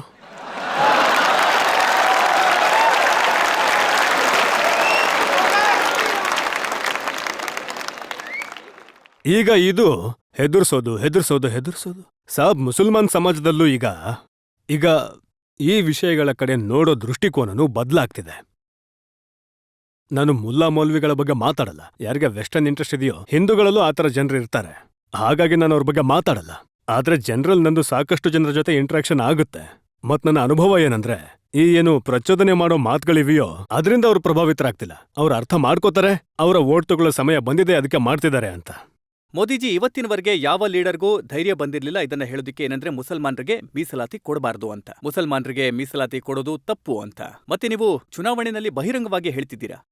ನಾನು ಕಾಂಗ್ರೆಸ್ ಪಾರ್ಟಿಗೆ ಕಳೆದ 1 ತಿಂಗಳಿಂದ ಹೇಳ್ತಿದ್ದೀನಿ, ನೀವು ಬರೆದುಕೊಡಿ, ಈ ದೇಶಕ್ಕೆ ಗ್ಯಾರಂಟಿ ಕೊಡಿ ಅಂತ. ಒಂದು, ನೀವು ಭಾರತದ ಸಂವಿಧಾನವನ್ನ ಬದಲಾಯಿಸೋದಿಲ್ಲ ಅಂತ. ಎರಡನೆಯದು, ಸಂವಿಧಾನ ಬದಲಾಯಿಸಿ ಧರ್ಮದ ಆಧಾರದ ಮೇಲೆ ಮೀಸಲಾತಿ ಕೊಡಲ್ಲ ಅಂತ. ಮೂರನೆಯದು, ನೀವು SC, ST, OBCಯ ಮೀಸಲಾತಿಯನ್ನ ಕಿತ್ಕೊಂಡು ನೀವು ಧರ್ಮದ ಆಧಾರದ ಮೇಲೆ ವೋಟ್ ಜಿಹಾದ್ನವ್ರಿಗೆ ಮೀಸಲಾತಿ ಕೊಡಲ್ಲ ಅಂತ. ಬರೆದು ಕೊಡಿ. ಕೊಡಲ್ಲ ಅವರು. ದೇಶಕ್ಕೆ ಕೊಡಿ ಅಲ್ವಾ? ಹೇಳಿಕೆ ಕೊಡೋದಕ್ಕೂ ಧೈರ್ಯ ಇಲ್ಲ. ಆಮೇಲೆ ಏನ್ ಹೇಳ್ತಾರೆ, ಅರೆ ಮ್ಯಾನಿಫೆಸ್ಟೋನ ನೋಡಿ ಅಂತ. ನಾನ್ ಕೇಳ್ತೀನಿ, ಏನು ಯಾವುದಾದ್ರೂ ಕಾಂಗ್ರೆಸ್ನ ಮ್ಯಾನಿಫೆಸ್ಟೋನಲ್ಲಿ ಬರೆದಿದ್ಯಾ ಅವ್ರು ಕರಪ್ಷನ್ ಮಾಡಲ್ಲ ಅಥವಾ ಮಾಡ್ತಾರೆ ಅಂತ? ಕರಪ್ಷನ್ ಮಾಡ್ತಾರೆ ಅಂತ ಅವರ ಮ್ಯಾನಿಫೆಸ್ಟೋನಲ್ಲಿ ಎಲ್ಲಾದ್ರೂ ಇದೆಯಾ? ಕಾಂಗ್ರೆಸ್ನ ಕಳೆದ 50-60 ವರ್ಷದ ಮ್ಯಾನಿಫೆಸ್ಟೋನ ನೋಡ್ಬಿಡಿ. ಒಂದೇ ಒಂದು ಮ್ಯಾನಿಫೆಸ್ಟೋನಲ್ಲಾದ್ರೂ ಅವರು ಕರಪ್ಷನ್ನ ಪ್ರೋಗ್ರಾಂ ಬರ್ದಿದ್ದಾರಾ? ಸ್ವಲ್ಪ ಹೇಳಿ. ಕರಪ್ಷನ್ ಮಾಡ್ತಾರಾ ಇಲ್ವಾ? ಈಗ ನಾನ್ ಕೇಳಿದ್ರೆ ಕರಪ್ಷನ್ ಯಾಕೆ ಮಾಡ್ತೀರಾ ಅಂತ ಅವ್ರು ಹೇಳ್ತಾರೆ, ನಮ್ಮ ಮ್ಯಾನಿಫೆಸ್ಟೋ ನೋಡಿ ಎಲ್ಲಾದ್ರೂ ಬರ್ದಿದ್ಯಾ ಅಂತ. ಅರೆ ಆ ಥರ ಆಗುತ್ತಾಜಿ? ಮತ್ತೆ ನೀವು ನೋಡಿ, ಡಾಕ್ಟರ್ ಮನಮೋಹನ್ ಸಿಂಗ್ ಜಿ ಅವರ ಹೇಳಿಕೆ ನೋಡಿ, ಈ ಯುವರಾಜನ ಹೇಳಿಕೆ ನೋಡಿ. ಅವರ ಮ್ಯಾನಿಫೆಸ್ಟೋನಲ್ಲಿ ಇವರು ಹೇಳ್ತಾರೆ, ಇನ್ಮುಂದೆ ಗುತ್ತಿಗೆಗಳು ಧರ್ಮದ ಆಧಾರದ ಮೇಲೆ ಕೊಡ್ಲಾಗುತ್ತೆ. ಅಂದ್ರೆ ಎಲ್ಲಾದ್ರೂ ಬ್ರಿಡ್ಜ್ ಕಟ್ಟಬೇಕು ಅಂದ್ರೆ ಇವತ್ತು ಗುತ್ತಿಗೆ ಹೇಗೆ ಸಿಗುತ್ತೆ? ಅವ್ರ ಹತ್ರ ರಿಸೋರ್ಸಸ್ ಎಷ್ಟಿದೆ, ಕೆಪಬಿಲಿಟಿ ಎಷ್ಟಿದೆ, ಎಕ್ಸ್ಪೀರಿಯನ್ಸ್ ಏನು, ಟ್ರ್ಯಾಕ್ ರೆಕಾರ್ಡ್ ಹೇಗಿದೆ, ಆರ್ಥಿಕ ಸಾಮರ್ಥ್ಯ ಎಷ್ಟಿದೆ, ಟೆಕ್ನಾಲಜಿಕಲ್ ಅವರ ಸಾಮರ್ಥ್ಯ ಎಷ್ಟಿದೆ, ಎಲ್ಲ ವಿಷಯಗಳನ್ನು ನೋಡಿ ಟೆಂಡರ್ನ ಯಾವುದೇ ವ್ಯಕ್ತಿ ಪಡ್ಕೋತಾನೆ. ಈಗ ಇವ್ರೇನ್ ಹೇಳ್ತಾರೆ, ಇನ್ಮುಂದೆ ಇದರಲ್ಲಿ ಮೀಸಲಾತಿ ಇರುತ್ತೆ ಅಂತ. ಈಗ ನನಗೆ ಹೇಳಿ ಸಾಬ್, ಆ ಬ್ರಿಡ್ಜ್ ಕಟ್ಟಬೇಕಾ ಅಥವಾ ನಿಮಗೆ ಚುನಾವಣೆ ಗೆಲ್ಬೇಕಾ, ಮತ್ತೆ ಇನ್ನೇನಾದ್ರೂ ಕೆಲಸ ಇದೆಯಾ? ಇಷ್ಟೇ ಅಲ್ಲ, ಇವರು ಇಲ್ಲಿವರೆಗೆ ಮ್ಯಾನಿಫೆಸ್ಟೋನಲ್ಲಿ ಹೇಳಿದ್ದಾರೆ ಏನಂದ್ರೆ ಆಟದಲ್ಲೂ ಕೂಡ ಈಗ ಅವರು ಧರ್ಮದ ಆಧಾರದ ಮೇಲೆ ಮೀಸಲಾತಿ ತರ್ತಾರೆ ಅಂತ. ಅರೆ ಆಟಗಾರ ಬೆಳಗ್ಗೆ 4 ಗಂಟೆಗೆ ಎದ್ದು ಬೆವರು ಹರಿಸ್ತಾನೆ ಜಿ, ಆಗ ಹೋಗಿ ಅವನು ಆಟಗಾರ ಆಗ್ತಾನೆ. ಜೀವನದ 15-20 ವರ್ಷ ಅವನು ಕಳೆದ್ಬಿಡ್ತಾನೆ. ಮತ್ತೆ ನೀವ್ ಹೇಳ್ತೀರಾ, ಸರಿ ಭಯ್ಯ ನೀನು ಆ ತಾಯಿಯ ಗರ್ಭದಿಂದ ಹುಟ್ಟಿದೀಯ, ನೀನು ಆಟಗಾರ ಆಗೋಕ್ಕಾಗಲ್ಲ, ಆ ತಾಯಿಯ ಗರ್ಭದಿಂದ ಹುಟ್ಟಿದವನು ಬಂದ್ಬಿಡ್ತಾನೆ ಅಂತ. ಇದು ಹೇಗಾಗೋಕ್ ಸಾಧ್ಯ? ಮತ್ತೆ ಈ ಧೈರ್ಯ ಇವ್ರಿಗೆ ಇಂಥ ವಿಷಯಗಳನ್ನ ಮ್ಯಾನಿಫೆಸ್ಟೋನಲ್ಲಿ ಬರೆಯೋದು ಅಂದ್ರೆ ಏನು ದೇಶನ ಈ ತರ ನಡೆಸ್ತಾರಾ? ನಮ್ಮ ಮಂತ್ರ ಇದು ನೋಡಿ, ಸಬ್ಕಾ ಸಾಥ್ ಸಬ್ಕಾ ವಿಕಾಸ್. ಆದ್ರೆ ಮೋದಿಜಿ ಇಂಥ ಮಾತುಗಳು ಖಾನ್ ಮಾರ್ಕೆಟ್ ಗ್ಯಾಂಗ್ನ ಹೆಸರು ತಗೊಂಡು ಇವತ್ತಿನವರೆಗೆ ಯಾರಿಗೂ ಧೈರ್ಯ ಇರಲಿಲ್ಲ ಹೇಳೋದಿಕ್ಕೆ ನೀವು ಹೇಳ್ತಾ ಇದ್ದೀರಲ್ಲ ಇಷ್ಟೊಂದು ಮುಕ್ತವಾಗಿ. ಇದು ಹೇಗಂದ್ರೆ, ನನಗೆ ಹಿಂದೆ ಮುಂದೆ ಯಾರೂ ಅಳೋರಿಲ್ಲ.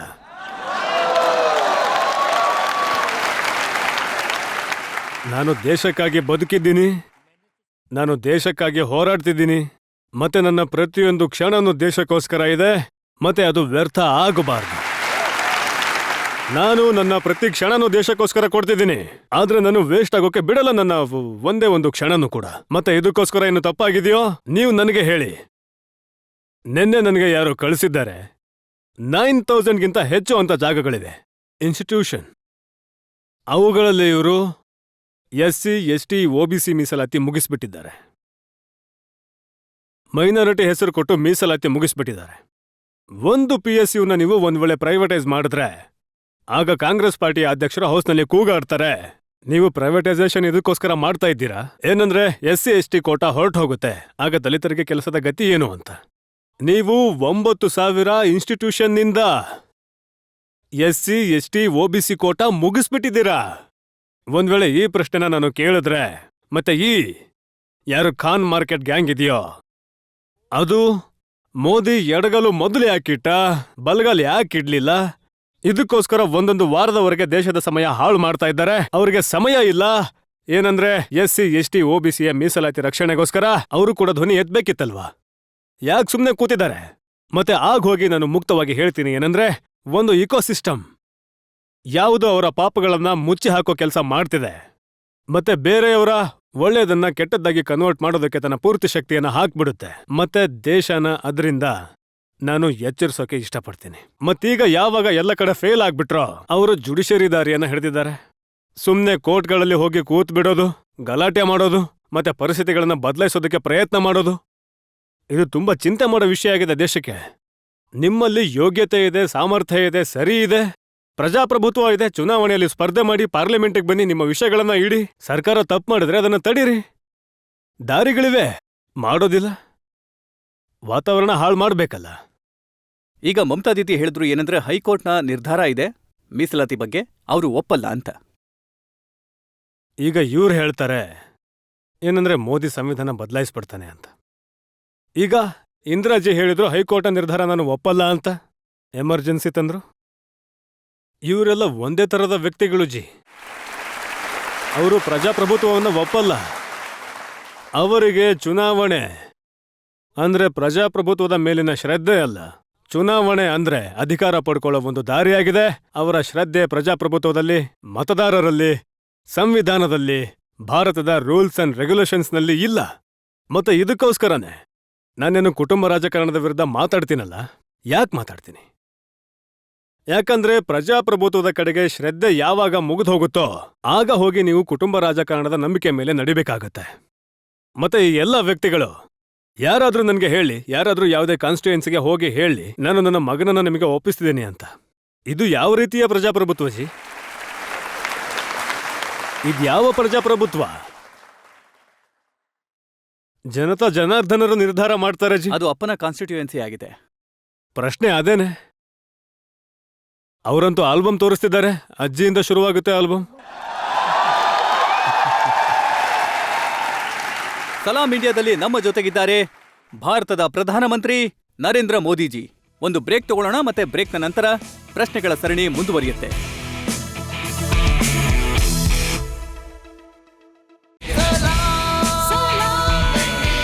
Welcome back. ನಮ್ಮ ಜೊತೆಗಿದ್ದಾರೆ ಭಾರತದ ಪ್ರಧಾನಮಂತ್ರಿ ನರೇಂದ್ರ ಮೋದಿ. ನಾವು ಅವರ ಜೊತೆ ಆಚರಿಸ್ತಾ ಇದ್ದೀವಿ ಚುನಾವಣೆಯ ಹಬ್ಬವನ್ನು. ಮೋದಿಜಿ, ಒಂದು ದೊಡ್ಡ ದೂರು ಈ ಎಲ್ಲ ವ್ಯಕ್ತಿಗಳದ್ದು ಏನಂದ್ರೆ ಲೆವೆಲ್ ಪ್ಲೇಯಿಂಗ್ ಫೀಲ್ಡ್ ಇಲ್ಲ ಅಂತ. ಯಾರೋ ಬೇಲ್ ಮೇಲಿದ್ದಾರೆ, ಯಾರೋ ಜೈಲ್ನಲ್ಲಿದ್ದಾರೆ, ಹಾಗಾಗಿ ಸ್ಪರ್ಧಿಸೋದು ಹೇಗೆ ಅಂತ. ಯಾರು ಲೆವೆಲ್ ಪ್ಲೇಯಿಂಗ್ ಫೀಲ್ಡ್ನ ಬಗ್ಗೆ ಮಾತುಗಳನ್ನ ಆಡ್ತಾರೋ, ಈಗ ನೋಡಿ, ಕುಣಿಯೋಕೆ ಬರ್ದೇ ಇದ್ರೆ ನೆಲ ಡೊಂಕು ಅನ್ನೋ ಗಾದೆ ಇದೆಯಲ್ಲ, ನೆಲ ಡೊಂಕು ಅಂತ. ಹಾಗೊಂದು ಗಾದೆ ಇದೆ. ಈಗ ಸೋಲು ನಿಶ್ಚಿತವಾಗಿದೆ. ಈಗ ಪ್ರಶ್ನೆ ಇದಾಗಿದೆ ಏನಂದ್ರೆ, ಒಂದಂತೂ ಮಾರಲ್ ವಿಕ್ಟರಿ ಘೋಷಣೆ ಮಾಡಿಬಿಡಿ. ಎರಡನೆಯದು EVMಗೆ ಬೈರಿ. ಈಗ ನೀವು ನೋಡಿರ್ಬೋದು, ಈ ಮೂರನೇ ಹಂತದ ನಂತರ EVM ಮೈದಾನಕ್ಕೆ ಬಂದ್ಬಿಟ್ಟಿದೆ. EVMಗೋಸ್ಕರ ಅಳೋದು, ಅಂಕಿಅಂಶಗಳು ಯಾಕೆ ಮೊದಲು ಬರಲಿಲ್ಲ, ಆಮೇಲೆ ಯಾಕೆ ಬರಲಿಲ್ಲ, ಡ್ಯೂರಿಂಗ್ ಎಲೆಕ್ಷನ್ ಪ್ರತಿ ವಾರ ಸುಪ್ರೀಂ ಕೋರ್ಟ್ನಲ್ಲಿ ವಿವಾದಗಳನ್ನು ಸೃಷ್ಟಿಸ್ಬಿಡೋದು, ಅಂದ್ರೆ ತುಂಬ ಯೋಚಿಸಿ ಮಾಡಿರೋ ತಂತ್ರಗಾರಿಕೆಯ ಅಡಿಯಲ್ಲಿ ಭಾರತದ ಪ್ರಜಾಪ್ರಭುತ್ವಕ್ಕೆ ಪ್ರಪಂಚದಲ್ಲಿ ಗೌರವ ಇರಬಾರ್ದು ಅಂತ. ಭಾರತದ ಜನರು, ಭಾರತದ ಪ್ರಜಾಪ್ರಭುತ್ವ ತುಂಬ ಜೀವಂತವಾಗಿದೆ. ಭಾರತದ ಮತದಾರರು ತುಂಬ ಜಾಗೃತರಾಗಿದ್ದಾರೆ. ಭಾರತದ ಚುನಾವಣಾ ಪ್ರಕ್ರಿಯೆ ಟ್ರಾನ್ಸ್ಪರೆಂಟ್ ಆಗಿದೆ. ಇದ್ರ ಮೇಲೆ ಅವರು ಪ್ರಶ್ನಾರ್ಥಕ ಚಿಹ್ನೆ ಹಾಕೋಕ್ ಇಷ್ಟಪಡ್ತಾರೆ. ಯಾಕಂದ್ರೆ ಪ್ರಪಂಚದಲ್ಲಿ ಮತ್ತೆ ಈ ವರ್ತನೆ ಸಣ್ಣದಲ್ಲ ಜಿ. ಇದನ್ನ ಗಂಭೀರವಾಗಿ ತಗೋಬೇಕು. ಮತ್ತೆ ಯಾರೆಲ್ಲ ಭಾರತವನ್ನ ಪ್ರೀತಿಸ್ತಾರೋ ಅವರೆಲ್ಲರೂ ಈ ಸಂಕಷ್ಟವನ್ನ ಅರ್ಥ ಮಾಡ್ಕೋಬೇಕು. ಈ ವಿಷಯ ಕೇವಲ EVM ಅಂತ ಹೇಳಿ ಚುನಾವಣೆಯ ಸೋಲಿನ ಹೊಣೆ ಹೊರಿಸೋದು ಅಷ್ಟೇ ಅಲ್ಲ, ಭಾರತದ ಪ್ರಜಾಪ್ರಭುತ್ವದ ಪ್ರಕ್ರಿಯೆ ಮೇಲಿನ ಪ್ರಶ್ನಾರ್ಥಕ ಚಿಹ್ನೆ ಪ್ರಪಂಚದಲ್ಲಿ ಬೀಳ್ಲಿ ಅಂತ. ಇದು ಇವರ ಉದ್ದೇಶ ಆಗಿದೆ. ಭಾರತದಲ್ಲಿ ಅವಮಾನ, ಭಾರತಕ್ಕೆ ಪ್ರಪಂಚದಲ್ಲಿ ಅವಮಾನ ಆಗ್ಲಿ ಅನ್ನೋ ಆಟ ಇದು. ಮತ್ತೆ ಮೋದಿ ಹೋಗ್ಲಿ ಅಂತ. ಇವತ್ತು ಪ್ರಪಂಚದಲ್ಲಿ ಎಷ್ಟೆಲ್ಲ ಎಲೆಕ್ಟೆಡ್ ಗೌರ್ಮೆಂಟ್ಸ್ ಇದೆಯೋ ಅಂದ್ರೆ ಟ್ರೂ ಸೆನ್ಸ್ನಲ್ಲಿ ಡೆಮೊಕ್ರೆಟಿಕ್ ಬಾಡೀಸ್ ಇವೆಯೋ, ಈ ಚುನಾವಣೆ ನಂತರ ಭಾರತದ ಪ್ರಧಾನಮಂತ್ರಿ ಪ್ರಪಂಚದ ಸೀನಿಯರ್ ಕ್ಯಾಟಗರಿಗೆ ಬಂದ್ಬಿಡ್ತಾರೆ.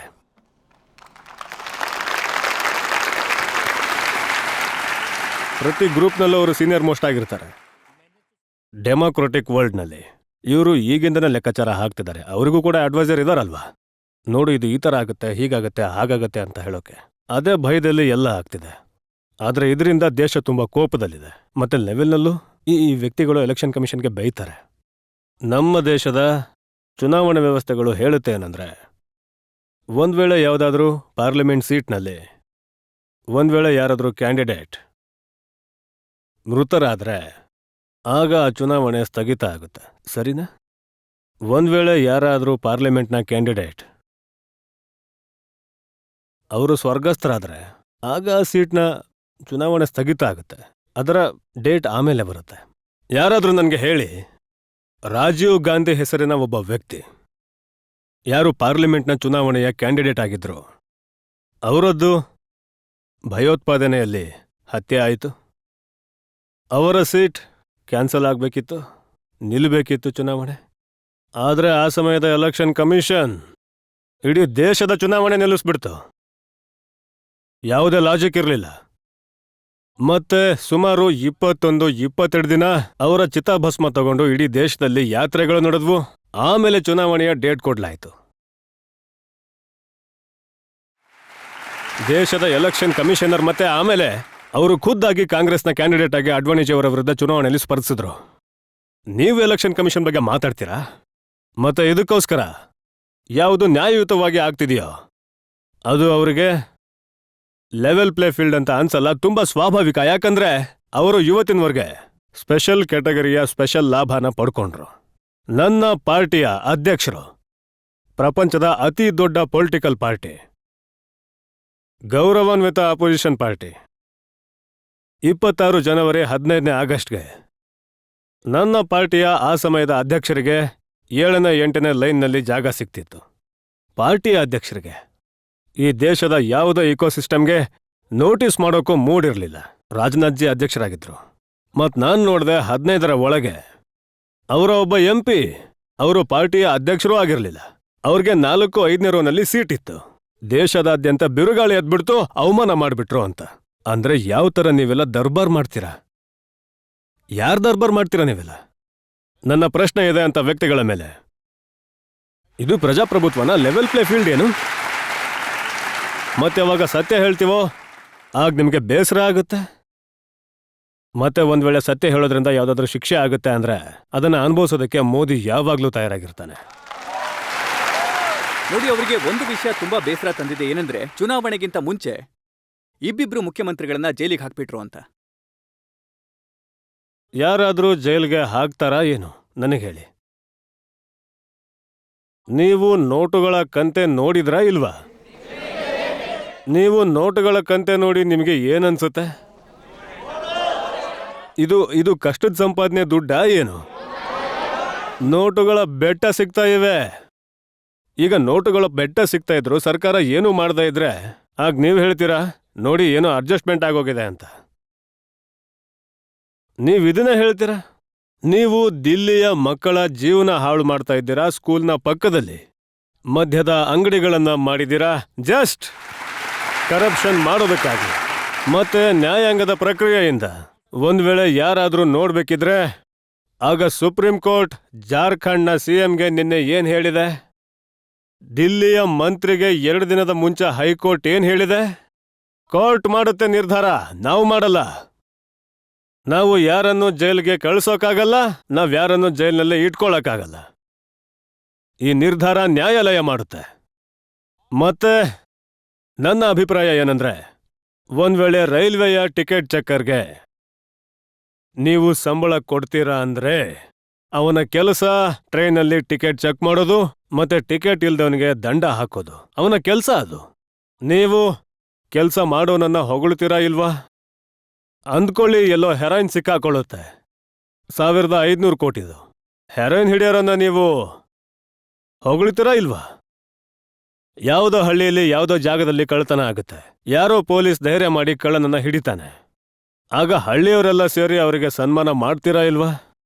ಇಡೀ 2200 ಕೋಟಿ ಕ್ಯಾಶ್ ಹಿಡಿದು ತಂದಿದೆ. ದೇಶದಲ್ಲಿ ಪಬ್ಲಿಕಲ್ಲಿ ಇಡಿಗೆ ಸನ್ಮಾನ ಮಾಡಬೇಕು. ಯಾಕೆ ಕೂಗಾಡ್ತೀರಾ? ಇದರ ಅರ್ಥ ಏನಂದ್ರೆ 2200 ಕೋಟಿ ನಿಮ್ದು ಹೋಗಿದೆ ಅಂತ. ಇವಾಗ ಹೇಳಿ, ನಿಮ್ಮಲ್ಲಿ ಯಾರಿಗಾದ್ರೂ ನೋವಾಗ್ತಿದ್ಯಾ? ಇವಾಗ 2200 ಕೋಟಿ ಅವಂದು ಹೋಯ್ತು ಅಂತ ನಿಮ್ಮಲ್ಲಿ ಯಾರಿಗಾದ್ರೂ ನೋವಾಗ್ತಿದ್ಯಾ? ಯಾರಿಗೆ ನೋವಾಗ್ತಿದ್ಯೋ ಅವ್ರು ಅಳ್ತಿದ್ದಾರೆ, ಅವರು ಕೂಗಾಡ್ತಿದ್ದಾರೆ. ಅಂದ್ರೆ 2200 ಕೋಟಿಯಲ್ಲಿ ಎಲ್ಲ ಒಂದ್ ಕಡೆ ಅವರ ಪಾಲಿದೆ. ಈಗ ಅವರ 10 ವರ್ಷದಲ್ಲಿ 34 ಲಕ್ಷ ರೂಪಾಯಿಗಳನ್ನ ವಶಪಡಿಸ್ಕೊಳ್ಳಲಾಯ್ತು, ಒಂದು ಸ್ಕೂಲ್ ಬ್ಯಾಗ್ನಲ್ಲಿ ಮಗು ತಗೊಂಡು ಹೋಗುವಷ್ಟು. ನಾವು 2200 ಕೋಟಿ ಹಿಡಿದಿದ್ದೀವಿ ಅಂದ್ರೆ 70 ಟೆಂಪೋ ಬೇಕು, 70 ಅದನ್ನ ತುಂಬೋದಕ್ಕೆ. ಇಡೀ ಕೆಲಸ ಮಾಡ್ತಿದೆ. ಮತ್ತೆ ನಾನಂತೂ ನನ್ನ ಆಸ್ ಅ ಪ್ರೈಮ್ ಮಿನಿಸ್ಟರ್ ನಾನು ನನ್ನ 2014 ಚುನಾವಣೆಯನ್ನ ಇದೇ ವಿಷಯದ ಮೇಲೆ ಹೋರಾಡಿ ಬಂದಿರೋದು.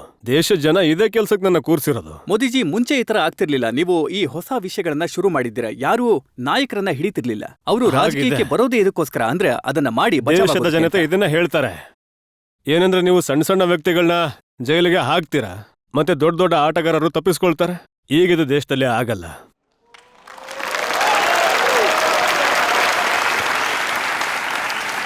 ನನಗೆ ಯಾರಾದ್ರೂ ನನ್ನ ಪರವಾಗಿ ಒಳ್ಳೆ ಎಡಿಟೋರಿಯಲ್ ಬರೀಲಿ ಅಂತ ನಾನು ಸರ್ಕಾರ ನಡೆಸಲ್ಲಜ್ಜಿ. ಯಾವುದೋ ಟಿವಿಯಲ್ಲಿ ನನ್ನ ಹೆಡ್ಲೈನ್ ಚೆನ್ನಾಗಿ ಬರಲಿ ಅಂತ ನಾನು ಸರ್ಕಾರ ನಡೆಸಲ್ಲ.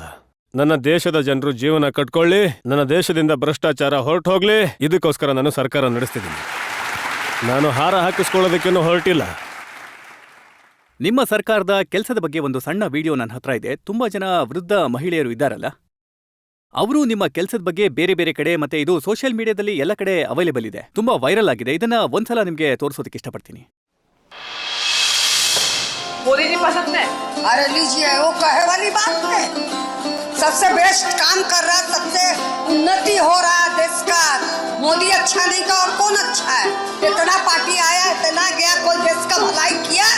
वो जब तक रहेंगे तब तक देश चलाएंगे।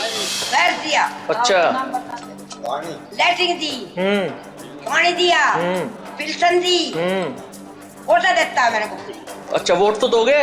वोट देंगे जरूर, ब्लॉक में देंगे। अच्छा, कुछ ना मिला। अरे हम कहिए नहीं कि योगी मोदी के लिए काम ऊपर होगा, खाना हम देखा दूसरे के वोट कहीं के दे, हमें खाएगा देना, पैसा देना। सच्चो? कब तक झूठे? घर हमारा बना दिया, अच्छा, शौचालय हमारे बना दिए, 500 रुपए तिल चढ़ा हमारे। और क्या भाई, माँ तो मोदी है, मोदी रहेगा जब तक मेरी जिंदगी। और क्या, ऐसी सरकार तो आई नहीं जैसी सरकार है भाई।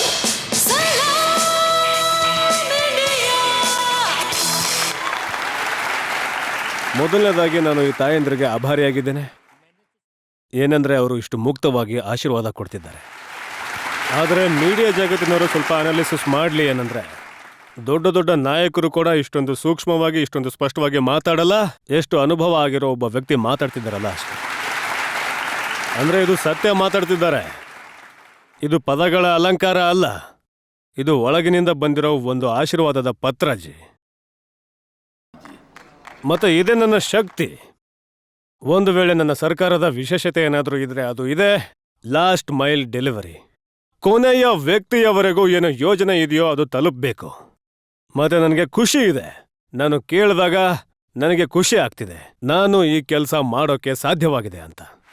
ನಾನು ಇದಕ್ಕೋಸ್ಕರನೇ ನಾನು ಇಬ್ರು ಒಂದ್ ವೇಳೆ ಈ ತಾಯಿ ಆಶೀರ್ವಾದ ಕೊಡ್ತಿದ್ದಾರೆ ಅಂದ್ರೆ ನಾನು ಆ ಕೆಲಸನ ಶ್ರದ್ಧೆಯಿಂದ ಮಾಡ್ತೀನಿ. ಮತ್ತೆ ಚಂದ್ರಯಾನ ಹೋದ್ರೆ ಆ ಕೆಲಸನೂ ಕೂಡ ಅಷ್ಟೇ ಶ್ರದ್ಧೆಯಿಂದ ಮಾಡ್ತೀನಿ.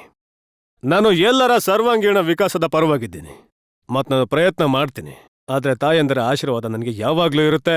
ಇದು ನನ್ನ ಸೌಭಾಗ್ಯ.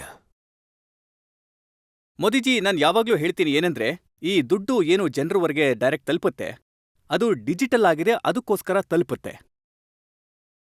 ಎಸ್ ಜೈಶಂಕರ್ ಆಪ್ಕೆ ಅದಾಲತ್ಗೆ ಬಂದಿದ್ರು. ಅವರು ದೊಡ್ಡದೊಂದು ಇಂಟ್ರೆಸ್ಟಿಂಗ್ ಕತೆ ಹೇಳಿದ್ರು. ಅವ್ರು ಯಾವಾಗ ವ್ಯಾಕ್ಸಿನೇಷನ್ನ ಸರ್ಟಿಫಿಕೇಟ್ ತೋರಿಸ್ಬೇಕಿತ್ತು, ಅವರು ಅಮೆರಿಕಾದಲ್ಲಿ ತಮ್ಮ ಮಗನ ಭೇಟಿಯಾಗೋದಿಕ್ ಹೋಗಿದ್ರು. ರೆಸ್ಟೋರೆಂಟಿಗೆ ಹೋದಾಗ ಅವರು ತಮ್ಮ ಮೊಬೈಲಿಂದ ತೋರಿಸಿದ್ರು. ಮತ್ತೆ ಮಗ ಜೇಬಿಂದ ಮುದ್ರಿರೋ ಕಾಗದ ತೆಗೆದು ತೋರಿಸ್ದ. ಆಗ ಅವ್ರಿಗೆ ಅನ್ನಿಸ್ತು ಏನಂದ್ರೆ ಇದು ಭಾರತ ಮತ್ತಿದು ಅಮೆರಿಕ ಅಂತ. ಈ ಸುದ್ದಿ ಕೇಳಿ ಆನಂದ ಆಗುತ್ತೆ. ಆದ್ರೆ ಪಾರ್ಲಿಮೆಂಟ್ನಲ್ಲಿ, ದೇಶದ ಸುಪ್ರೀಂ ಕೋರ್ಟ್ನಲ್ಲಿ ಯಾರಿಗೆ ಗೌರವ ಇದೆಯೋ ಅಂಥ ವ್ಯಕ್ತಿ ಯಾರು ಮುಂಚೆ ಈ ದೇಶದ ವಿತ್ತ ಮಂತ್ರಿ ಆಗಿದ್ರೋ ದೀರ್ಘಕಾಲದವರೆಗೆ ಅವರು ಪಾರ್ಲಿಮೆಂಟ್ನಲ್ಲಿ ಈ ಯುಗದಲ್ಲಿ ಇದನ್ ಹೇಳಿ ಏನಂದ್ರೆ, ದೇಶದಲ್ಲಿ ಮೊಬೈಲ್ ಬಗ್ಗೆ ಯಾರಿಗ್ ಗೊತ್ತು, ಇಂಟರ್ನೆಟ್ ಯಾರಿಗ್ ಗೊತ್ತು, ಈ ಫಿನ್ಟೆಕ್ದು ಏನು ಸಂಬಂಧ ಇದೆ ಅಂತ. ಮತ್ತಿದು ತುಂಬಾ ಹಳೆ ವಿಷಯ ಏನಲ್ಲ, ನಾನು ಸ್ವಲ್ಪ ವರ್ಷಗಳ ಹಿಂದಿನ ವಿಷಯದ ಬಗ್ಗೆ ಮಾತಾಡ್ತಿದ್ದೀನಿ. ಮತ್ತೆ ಇನ್ನೊಂದು ಕಡೆ ನನ್ನ ದೇಶ ಡಿಜಿಟಲ್ ಇಂಡಿಯಾ ದಿಕ್ಕಲ್ಲಿದೆ. G20 ಸಮೂಹದಲ್ಲಿ ನಾನು ನೋಡಿದೆ, ಪ್ರಪಂಚದ ಪ್ರತಿ ದೇಶ ನನ್ನನ್ನು ಕೇಳ್ತು ಇಷ್ಟೊಂದು ದೊಡ್ಡ ರೆವಲ್ಯೂಷನ್ ಹೇಗೆ ಬಂತು ಅಂತ. ಮತ್ತೆ ಯಾವಾಗ ಜನರು ಇವತ್ತಿಗೂ ವಿದೇಶದಿಂದ ಅತಿಥಿಗಳು ಬರ್ತಾರೋ ಆಗ ಅವರ ಎಂಬೆಸಿ ಅವರನ್ನ ಯಾವುದೋ ರಸ್ತೆ ಬದಿ ವ್ಯಾಪಾರಿ ಹತ್ರ ಕರ್ಕೊಂಡು ಹೋಗ್ತಾರೆ. ಮತ್ತೆ ತೋರಿಸ್ತಾರೆ ಏನಂದ್ರೆ, ನೋಡಿ ಇವನು ಆನ್ಲೈನ್ ದುಡ್ಡು ತಗೊಳ್ತಾನೆ ಅಂತ. ಲ್ಯಾಂಗ್ವೇಜ್ ಗೊತ್ತಿಲ್ಲ ಅಂದ್ರೂ ಕೂಡ. ಮತ್ತೆ ಇದಕ್ಕೋಸ್ಕರ ನಮ್ಮ ದೇಶದಲ್ಲಿ ಡೈರೆಕ್ಟ್ ಬೆನಿಫಿಟ್ ಟ್ರಾನ್ಸ್ಫರ್ ಕೋವಿಡ್ ಸಮಯದಲ್ಲಿ ಪ್ರಪಂಚದ ಸಾಕಷ್ಟು ದೇಶಗಳು, ಸಮೃದ್ಧ ದೇಶಗಳು ತಮ್ಮ ನಾಗರಿಕರಿಗೆ ದುಡ್ಡು ಕೊಡೋ ಯೋಜನೆ ಮಾಡಿದ್ರು. ಆದ್ರೆ ಕೊಡಕ್ಕಾಗ್ಲಿಲ್ಲ, ಅವರ ಹತ್ರ ಮೆಕ್ಯಾನಿಸಮ್ ಇರಲಿಲ್ಲ. ಇವತ್ತು ನಾನು ಯಾವಾಗ ಕಿಸಾನ್ ಸಮ್ಮಾನ್ ನಿಧಿ ಕೊಡ್ತೀನಲ್ಲ, 2,000 ರೂಪಾಯಿ ವರ್ಷದಲ್ಲಿ 3 ಬಾರಿ, ನನಗೆ 30 ಸೆಕೆಂಡು ಆಗುತ್ತೆ 11 ಕೋಟಿ ಖಾತೆಗೆ ದುಡ್ಡು ಜಮಾ ಮಾಡಬೇಕು. 30 ಸೆಕೆಂಡ್. ನಾವು ನಮಗಾಗಿ ಟೆಕ್ನಾಲಜಿ ಹೇಗೆ ನಾನು ಭ್ರಷ್ಟಾಚಾರದ ವಿರುದ್ಧ ಹೋರಾಟ ಮಾಡ್ತೀನೋ ಆಗ ಒಂದಂತೂ ಈ ಏಜೆನ್ಸಿಗಳು ಏನಿವೆ ತಮ್ಮ ಕೆಲಸ ಮಾಡ್ತವೆ, ಆದ್ರೆ ನಾನು ಕೂಡ ಟೆಕ್ನಾಲಜಿ ಮಾಧ್ಯಮದಿಂದ ಟ್ರಾನ್ಸ್ಪರೆನ್ಸಿ ತರೋದಕ್ಕೆ ಕೆಲಸ ಮಾಡ್ತೀನಿ. ಡೈರೆಕ್ಟ್ ಬೆನಿಫಿಟ್ ಟ್ರಾನ್ಸ್ಫರ್ ನಾವು ಸರಿಸುಮಾರು 38 ಲಕ್ಷ ಕೋಟಿ ಡೈರೆಕ್ಟ್ ಬೆನಿಫಿಟ್ ಟ್ರಾನ್ಸ್ಫರ್ ಮಾಡಿದ್ದೀವಿ 10 ವರ್ಷದಲ್ಲಿ. ರಾಜೀವ್ ಗಾಂಧಿ ಹೇಳ್ತಿದ್ರು 1 ರೂಪಾಯಿ ದಿಲ್ಲಿಯಿಂದ ಹೊರಬಂದ್ರೆ 15 ಪೈಸೆ ತಲುಪುತ್ತೆ ಅಂತ. ಈಗ ಅದು ಯಾವ ಕೈ ಈ 85 ಪೈಸೆ ಕದೀತಿತ್ತು. ಯಾಕಂದ್ರೆ ಆ ಸಮಯದಲ್ಲಿ ಪಂಚಾಯಿತಿಯಿಂದ ಹಿಡಿದು ಪಾರ್ಲಿಮೆಂಟ್ವರೆಗೆ ಅವ್ರದೇ ಸರ್ಕಾರ ಇತ್ತು. ಇವಾಗ ಕೈಯಲ್ಲಿ ಪೊರಕೆನೂ ಇದೆ. ಹಾಗಾಗಿ ಮೊದಲು ಕೈ 85 ಪೈಸೆ ಕದೀತಿತ್ತು, ಈಗ 95 ಪೈಸೆ ಕದಿಯುತ್ತೆ. ಯಾಕಂದ್ರೆ ಈಗ ಸ್ವಚ್ಛತೆ ಸೌಲಭ್ಯ ಹೆಚ್ಚಾಗಿದೆ ಅವ್ರದ್ದು. ಈಗ ಇದಕ್ಕೋಸ್ಕರ ನೀವು ನೋಡಿ,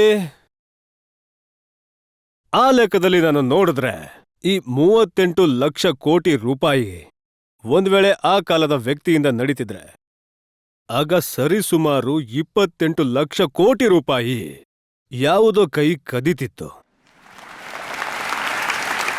ಈಗ ಈ ದುಡ್ಡು ನೇರವಾಗಿ ಹೋಗುತ್ತೆ, ಅವರ ಖಾತೆಗೆ ಹೋಗುತ್ತೆ. ಆವಾಗ ಹೋಗಿ ಆಮೇಲೆ ಧ್ವನಿ ಹೊರ ಬರುತ್ತೆ. ಇದೇನು ಇದು ಮನಸ್ಸಿನ ಧ್ವನಿ ಇದೆ ಅಲ್ಲ, ಅದೇ ಕಾರಣಕ್ಕೆ ಹೊರ ಬರುತ್ತೆ. ಮತ್ತವನಿಗೆ ಅನ್ಸುತ್ತೆ ಏನಂದ್ರೆ ದಿಲ್ಲಿಯಲ್ಲಿ ಅವನ ಮಗ ಕೂತಿದ್ದಾನೆ ಅಂತ, ಅವನ ಪ್ರಭಾವ ಇದೆ ಅಂತ. ನೋಡಿ, ಸರ್ಕಾರಗಳಂತೂ ಮೊದಲು ಇದ್ವು, ಬ್ಯೂರೋಕ್ರಸಿ ಕೂಡ ಅದೇ ಇತ್ತು, ಸಿಸ್ಟಮ್ ಕೂಡ ಅದೇ ಇತ್ತು. ಮತ್ತೆ ನೀವ್ ಏನ್ ಬದಲಾಯಿಸಿದ್ದೀರಾ? ಏನಂದ್ರೆ ಈಗ ಇದು ನೇರವಾಗಿ ಹಣ ಹೋಗುತ್ತೆ. ಆ ವೃದ್ಧ ತಾಯಂದ್ರು ಈ ತರದ ಮಾತುಗಳನ್ನ ಆಡ್ತಾರೆ. ಒಂದು ಅಂದ್ರೆ ಎಲ್ಲದಕ್ಕಿಂತ ದೊಡ್ಡ ವಿಷಯ ಏನಂದ್ರೆ, ನಮ್ ದೇಶದಲ್ಲಿ ಇಲ್ಲಿವರೆಗೆ ಯಾರೆಲ್ಲ ಪ್ರಧಾನಮಂತ್ರಿಗಳಾಗಿದ್ದಾರೋ ಅವರು ಹೆಚ್ಚಾಗಿ ಕೇಂದ್ರದ ರಾಜಕೀಯದ ಭಾಗ ಆಗಿದ್ರು. ತುಂಬಾ ಕಡಿಮೆ ಪ್ರಧಾನಮಂತ್ರಿಗಳಿದ್ದಾರೆ ಯಾರು ರಾಜ್ಯದಲ್ಲಿ ಕೆಲಸ ಮಾಡಿ ಬಂದಿರೋರು. ಮತ್ತೆ ಬಂದಿರೋರ್ಗೆ ಕೂಡ ತುಂಬಾ ಕಡಿಮೆ ಸಮಯ ಅವಕಾಶ ಸಿಕ್ಕಿದೆ. ನಾನು ದೇಶದ ಮೊದಲ ಅಂಥ ಪ್ರಧಾನಮಂತ್ರಿ ಆದೆ ಯಾರಿಗೆ ದೀರ್ಘಕಾಲದವರೆಗೆ ಲಾಂಗೆಸ್ಟ್ ಟೆನ್ಯೂರ್ ಆಗಿದೆ ನಂದು, ನನ್ನ ಸ್ಟೇಟ್ದು. ಮತ್ತೆ ಒಂದು ಒಳ್ಳೆ ರಾಜ್ಯಕ್ಕೆ ದೀರ್ಘಕಾಲದವರೆಗೆ ಮುಖ್ಯಮಂತ್ರಿ ಆಗಿ ಬಂದಿದ್ದೀನಿ. ಮತ್ತೆ ಅದು ಕೂಡ ಎಂಥ ಮುಖ್ಯಮಂತ್ರಿ ಅಂದ್ರೆ ಕೆಲಸ ಮಾಡೋಂಥ ಮುಖ್ಯಮಂತ್ರಿ. ಅಂದ್ರೆ ಫೈಲ್ಗಳನ್ನ ನೋಡೋರಲ್ಲ, ಬದಲಾವಣೆಯ ವಿಷನ್ ಜೊತೆ ಕೆಲಸ ಮಾಡುವಂತ ಮುಖ್ಯಮಂತ್ರಿ. ಹಾಗಾಗಿ ನನ್ನ ಹತ್ರ ಅನುಭವ ಇದೆ, ಒಂದೊಂದು ಅನುಭವ. ಮತ್ತೆ ಒಂದು ಸಣ್ಣ ಕೆಲಸ ಮಾಡಿದೆ ನಾನು. ಬಹುಶಃ ನಾನು ಮೊದಲನೇ ಬಾರಿ ಮೀಡಿಯಾ ಮುಂದೆ ಈ ವಿಷಯ ಹೇಳ್ತಿದ್ದೀನಿ. ನಾನು ಯಾವಾಗ ಸ್ವಲ್ಪ ಜಾಸ್ತಿ ಸಮಯ ಆಗ್ಬೋದೇನೋ, ಜಿ ಖಂಡಿತ. ನಿಮ್ಮ ವೀಕ್ಷಕರು ಆಮೇಲೆ ಬೇಜಾರು ಮಾಡ್ಕೋತಾರೆ. ಇಲ್ಲ ಇಲ್ಲಿ ನೋಡಿ, ನೀವು ಬೇಜಾರು ಮಾಡ್ಕೊಳಲ್ವಾ? ನಾನು ಎರಡು ಅನುಭವ ಹೇಳೋಕೆ ಇಷ್ಟಪಡ್ತೀನಿ. ಇದರಿಂದ ನಿಮಗೆ ಗೊತ್ತಾಗುತ್ತೆ ಕೆಲಸ ಹೇಗೆ ಆಗುತ್ತೆ ಮತ್ತೆ ಹೇಗೆ ಮಾಡಬೇಕು ಅಂತ. ನಾನು ಆಕಸ್ಮಿಕವಾಗಿ ಮುಖ್ಯಮಂತ್ರಿ ಆಗ್ಬೇಕಾಯ್ತು 7ನೇ October 2001ರಲ್ಲಿ.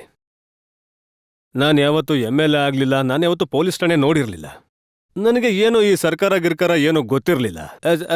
As a fact of my life ಆಕಸ್ಮಿಕವಾಗಿ ಮುಖ್ಯಮಂತ್ರಿ ಆದ. ಆಗ ಭೂಕಂಪ ಇತ್ತು ಅಲ್ಲಿ, ಹಾಗಾಗಿ ಭೂಕಂಪದ ಸ್ವಲ್ಪ ತಿಂಗಳ ನಂತರ ನನಗೆ ಕೆಲಸ ಸಿಕ್ತು.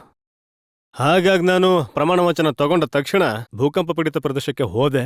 ಯಾಕಂದ್ರೆ ಅದು ಆ ಶತಮಾನದ ಪ್ರಪಂಚದ ದೊಡ್ಡ ಭೂಕಂಪ ಅಂತ ಪರಿಗಣಿಸಲಾಗಿತ್ತು. ಆಗ ನಾನು ನೋಡ್ದೆ, ಜನರು 7-8 ತಿಂಗಳಾಗೋಗಿತ್ತು ಭೂಕಂಪ ಆಗಿ. ದೂರುಗಳನ್ನ ಹೇಳ್ತಿದ್ರು, ಪರಿಸ್ಥಿತಿ ಕೂಡ ನನಗೇನು ಬದಲಾದಂಗೆ ಕಾಣಲಿಲ್ಲ. ಮತ್ ನಾನು ಅದನ್ನ ನೋಡ್ಕೊಂಡು ವಾಪಸ್ ಬಂದೆ. ನಾನು ನನ್ನ ಆಫೀಸರ್ಗಳ ಮೀಟಿಂಗ್ ತಗೊಂಡೆ. ಆಮೇಲೆ ನಾನು ಅವರನ್ನ ಕೇಳ್ದೆ, ಏನಂದ್ರೆ ಹೇಗೆ, ಏನಿದೆ, ಮುಂದೆ ಏನ್ ಮಾಡ್ತೀರಾ ಭೂಕಂಪದ್ದು ಅಂತ. ಆಗ ಅವ್ರು ನನಗೆ ಹೇಳಿದ್ರು ಏನಂದ್ರೆ ಮಾರ್ಚ್ ತಿಂಗಳವರೆಗೂ ಇದಾಗುತ್ತೆ ಅಂತ. ನಾನು ಹೇಳಿದೆ, ನಿಮ್ಮ ತಲೆಯಲ್ಲಿ ಏನು ಈ ಫೈನಾನ್ಷಿಯಲ್ ಇಯರ್ ನುಗ್ಗಿದೆಯೋ, ದೇಶ ಅದರಿಂದ ನಡೆಯಲ್ಲ. ನನಗೆ ಮೊದಲ ಹೋರಾಟ ಇದೇ ಇದ್ದಿದ್ದು. ನಾನು ಹೇಳಿದೆ, ನೀವು ತಲೆಯಿಂದ ಫೈನಾನ್ಷಿಯಲ್ ಇಯರ್ನ ತೆಗೆದ್ಬಿಡಿ, ಮಾರ್ಚ್ ತಿಂಗಳು ಬಿಟ್ಬಿಡಿ. 26 ಜನವರಿ ಯಾವಾಗ 1 ವರ್ಷ ಆಗುತ್ತೋ, ಪ್ರಪಂಚದ ಮೀಡಿಯಾ ಏನಾದ್ರೂ ಕಣ್ಮುಚ್ಚಿ ನೋಡುತ್ತೆ ಅಂದ್ರೆ ಆ ದಿನ ಅವರು ಇದನ್ನ ನೋಡಿದ್ರೆ ಆಗ ಅವ್ರಿಗೆ ನೀವು ಬೋರ್ಡ್ ಹಿಡ್ಕೊಂಡು ನಿಂತ್ಕೋಬೇಡಿ, ಏನಂದ್ರೆ ಮಾರ್ಚ್ವರೆಗೂ ನಮ್ಮ ಯೋಜನೆ ಇದೆ ಅಂತ. ನನಗೆ ಹೇಳಿ ನೀವು ಡಿಸೆಂಬರ್ ಎಂಡ್ ತನಕ ಏನ್ ಮಾಡ್ತೀರಾ ಅಂತ. ಎಲ್ಲ ಪ್ರೋಗ್ರಾಮ್ ಪ್ರೀಪೋನ್ ಮಾಡಿ. ಆಗ ಆಫೀಸರ್ಗಳಿಗೆ ಅನಿಸ್ತು ಈ ವ್ಯಕ್ತಿಗೆ ಏನೋ ತಿಳುವಳಿಕೆ ಇದೆ. ಆಮೇಲೆ ನಾನು ಹೇಳ್ದೆ, ಯಾವುದು ಬಹುಶಃ 43 ಬ್ಲಾಕ್ಸ್ ಹೀಗಿದ್ವು ಭೂಕಂಪ ಪೀಡಿತವಾಗಿರೋವು. ಆಗ ನಾನು ಆಫೀಸರ್ಗಳಿಗೆ ಹೇಳಿದೆ, ಎಲ್ಲ ಕಾರ್ಯದರ್ಶಿಗಳು ಒಂದೊಂದು ಬ್ಲಾಕ್ ಹೋಗ್ತಾರೆ. ಫ್ರೈಡೇ, ಸ್ಯಾಟರ್ಡೇ, ಸಂಡೇ ಅವರು ಅಲ್ಲೇ ಇರ್ತಾರೆ ಭೂಕಂಪ ಪೀಡಿತ ಪ್ರದೇಶದಲ್ಲಿ. ಮಂಡೇ ಸಂಜೆ 2 ಸಭೆ ಮಾಡ್ತೀನಿ ನಾನು ರಿವ್ಯೂಗೆ. ಮತ್ತೆ ಯಾವ ಬ್ಲಾಕ್ನಲ್ಲಿ ನೀವು ಹೋಗ್ತೀರಾ, ನೀವು ಈ ಥರ ಅನ್ಕೊಂಡೋಗಿ ನೀವು ಆ ಬ್ಲಾಕ್ನ ಚೀಫ್ ಮಿನಿಸ್ಟರ್ ಆಗಿದ್ದೀರಾ ಅಂತ. ನೀವೇ ಚೀಫ್ ಮಿನಿಸ್ಟರ್ ಆಗಿದ್ದೀರಾ, ಮಾಡ್ಕೊಂಡು ಬನ್ನಿ ಅಂತ ನಾನು ಹೇಳ್ದೆ. ಆಗ ಅವರು ಹೋದ್ರು, ವಾಪಸ್ ಬಂದ್ರು. ನಾನು ಮೀಟಿಂಗ್ ತಗೊಂಡೆ. ಅವ್ರು ಹೇಳಿದ್ರು, ಸಾಬ್ ಇದು ಸಾಧ್ಯ ಇಲ್ಲ ಅಂತ. ನಾನು ಕೇಳ್ದೆ, ಯಾಕೆ? ಅವ್ರು ಹೇಳಿದ್ರು, ನಮ್ಮ ನಿಯಮ ಹೀಗಿದೆ ಅಂತ. ಹಾಗಾದ್ರೆ ನಿಯಮ ಯಾರು ಮಾಡಿದ್ರು? ನಾವೇ ಮಾಡಿದ್ವಿ ಅಂದ್ರು. ಯಾಕೆ? ಏರ್ ಕಂಡೀಷನ್ ಕಚೇರಿಯಲ್ಲಿ ಕೂತ್ಕೊಂಡು ಮಾಡಿದ್ರ? ನೆಲದ ಮೇಲೆ ಹೋಗ್ ಬಂದ್ರು. ಆಗ ಅವ್ರಿಗೆ ಗೊತ್ತಾಯ್ತು ಸರ್ಕಾರದ ನಿಯಮಗಳೇ ಜನರ ವಿರುದ್ಧ ಇವೆ ಅಂತ. ನಾನು ಹೇಳ್ದೆ ಅಲ್ವಾ, ನೀವು ಬ್ಲಾಕ್ನ ಸಿಎಂ ಆಗಿದ್ದೀರಾ, ನನಗೆ ಹೇಳಿ ನೀವು ಹೇಗೆ ಸಿಎಂ ಆಗಿ ಕೆಲಸ ಮಾಡ್ತೀರಾ ಅಂತ. ಅವರು ಆಮೇಲೆ ಎಲ್ಲ ನಿಯಮಗಳನ್ನ ಬದಲಾಯಿಸಿದ್ರು, ರೆಗ್ಯುಲೇಷನ್ಸ್ ಬದಲಾಯಿಸಿದ್ರು. ಮತ್ತವ್ರಿಗೆ ಅನಿಸ್ತಿತ್ತು ಪ್ರಾಕ್ಟಿಕಲ್ ಆಗಿರ್ಬೇಕು ಅಂತ. ಮತ್ತೆ ನಿಜವಾಗ್ಲು ಡಿಸೆಂಬರ್ ಎಂಡ್ ತನಕ ಎಷ್ಟೊಂದು ಅದ್ಭುತವಾದ ಕೆಲಸ ಆಯ್ತು ಅಂದ್ರೆ, ನಾನು ಜನವರಿಯಲ್ಲಿ ಬಂದು ದಿಲ್ಲಿಯಲ್ಲಿ ಪ್ರೆಸ್ ಕಾನ್ಫರೆನ್ಸ್ ಮಾಡಿದೆ. ನಾನು ದಿಲ್ಲಿಯಲ್ಲಿ ಪ್ರಪಂಚದ ಎಲ್ಲ ಎಂಬಸಿಸ್ಗಳನ್ನ ಕರೆದಿದ್ದೆ, ಯಾಕಂದ್ರೆ ಎಲ್ಲ ದೇಶಗಳು ಸಹಾಯ ಮಾಡಿದ್ವು ಗುಜರಾತ್ಗೆ. ಮತ್ತೆ ನಾನ್ ನೋಡ್ದೆ ಏನಂದ್ರೆ 22 ಜನವರಿಯಿಂದ ಪ್ರಪಂಚದ ಎಲ್ಲ ಮೀಡಿಯಾ ಅಲ್ಲಿಗೆ ತಲುಪಿದ್ರು. ಮತ್ ನೀವು ಮೀಡಿಯಾ ನೋಡ್ಕೊಳ್ಳಿ, ಹೊಗಳಿಕೆ ಬಿಟ್ಟು ಬೇರೆ ಏನೂ ಇಲ್ಲ ಅಲ್ಲಿ, ಹೊಗಳಿಕೆ ಬಿಟ್ಟು ಬೇರೆ ಇನ್ನೇನೂ ಇಲ್ಲ. ಹಾಗಾಗಿ ಗವರ್ನೆನ್ಸ್ ಅನ್ನ ಹೇಗೆ, ಅದೇ ಬ್ಯೂರೋಕ್ರಸಿ, ಅದೇ ನಿಯಮ. ನಾನು ಇಲ್ಲಿಗೆ ಬಂದೆ. ಆಗ ಏನ್ ಕೆಲಸ ಮಾಡಿದೆ ಅದು ಎರಡನೇದು ಹೇಳ್ತೀನಿ. ನಾನು ಎಲ್ಲ ಕಾರ್ಯದರ್ಶಿಗಳ ಮೀಟಿಂಗ್ ಮಾಡಿದೆ. ಅವರೆಲ್ಲ ದೊಡ್ಡ ದೊಡ್ಡ ವ್ಯಕ್ತಿಗಳಾಗಿದ್ರು. ನನ್ನ ಹಾಗೆ ಅಂದ್ರೆ 100 ನಾಯಕರನ್ನ ನೋಡಿದ್ದಾರೆ. ಕೆಲವು ವ್ಯಕ್ತಿಗಳು 2, 4 ಪ್ರಧಾನಮಂತ್ರಿಗಳನ್ನ ನೋಡಿದ್ದಾರೆ.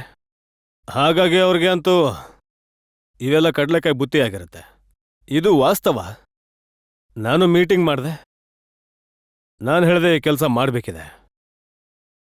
ನೀವೆಲ್ಲ ಯಾವಾಗ ಮಸೂರಿಯಿಂದ ಹೊರಗೆ ಬರ್ತೀರಾ, ಮೊದಲ ಪೋಸ್ಟಿಂಗ್ ನಿಮ್ದು ಆಗಿರುತ್ತೆ. IAS-ನದ್ದು ಮನೆಯಲ್ಲಿ ತುಂಬಾ ಗೌರವ, IAS ಆಗಿದ್ದೀರಾ ಇತ್ಯಾದಿ ಅಂತ. ಆದ್ರೆ ಮೊದಲು ಎಲ್ಲಿ ಕೆಲಸ ಮಾಡ್ತಿರ್ತೀರಾ, ಏನು ಚಿಕ್ಕದಾದ ಏರಿಯಾ ಇತ್ತೋ ಅಲ್ಲಿ ನಿಮ್ಮನ್ನ ಕಳಿಸಿದ್ರೋ, ನಾನು ಹೇಳಿದೆ ನೀವು ಅಲ್ಲಿಗೆ ಮತ್ತೆ ವಾಪಸ್ ಹೋಗಿ, ಅದೇ ಹಳ್ಳಿಗೆ ಹೋಗಿ. ಆಗುತ್ತೆ ಅಂದ್ರೆ ಪೂರ್ತಿ ಕುಟುಂಬನ ಕರ್ಕೊಂಡು ಹೋಗಿ. ಮತ್ತೆ ಆ ಸಮಯದಲ್ಲಿ ಎಲ್ಲಿ ಇರ್ತಿದ್ರಿ, ಕಚೇರಿ ಹೇಗಿತ್ತು, ಮತ್ತೆ ಆ ಸಮಯದಲ್ಲಿ ಹಳ್ಳಿ ಹೇಗಿತ್ತು, ಇದೆಲ್ಲ ನಿಮ್ಮ ಕುಟುಂಬಕ್ಕೆ ತೋರಿಸಿ. ಖರ್ಚು ಸರ್ಕಾರ ಮಾಡುತ್ತೆ.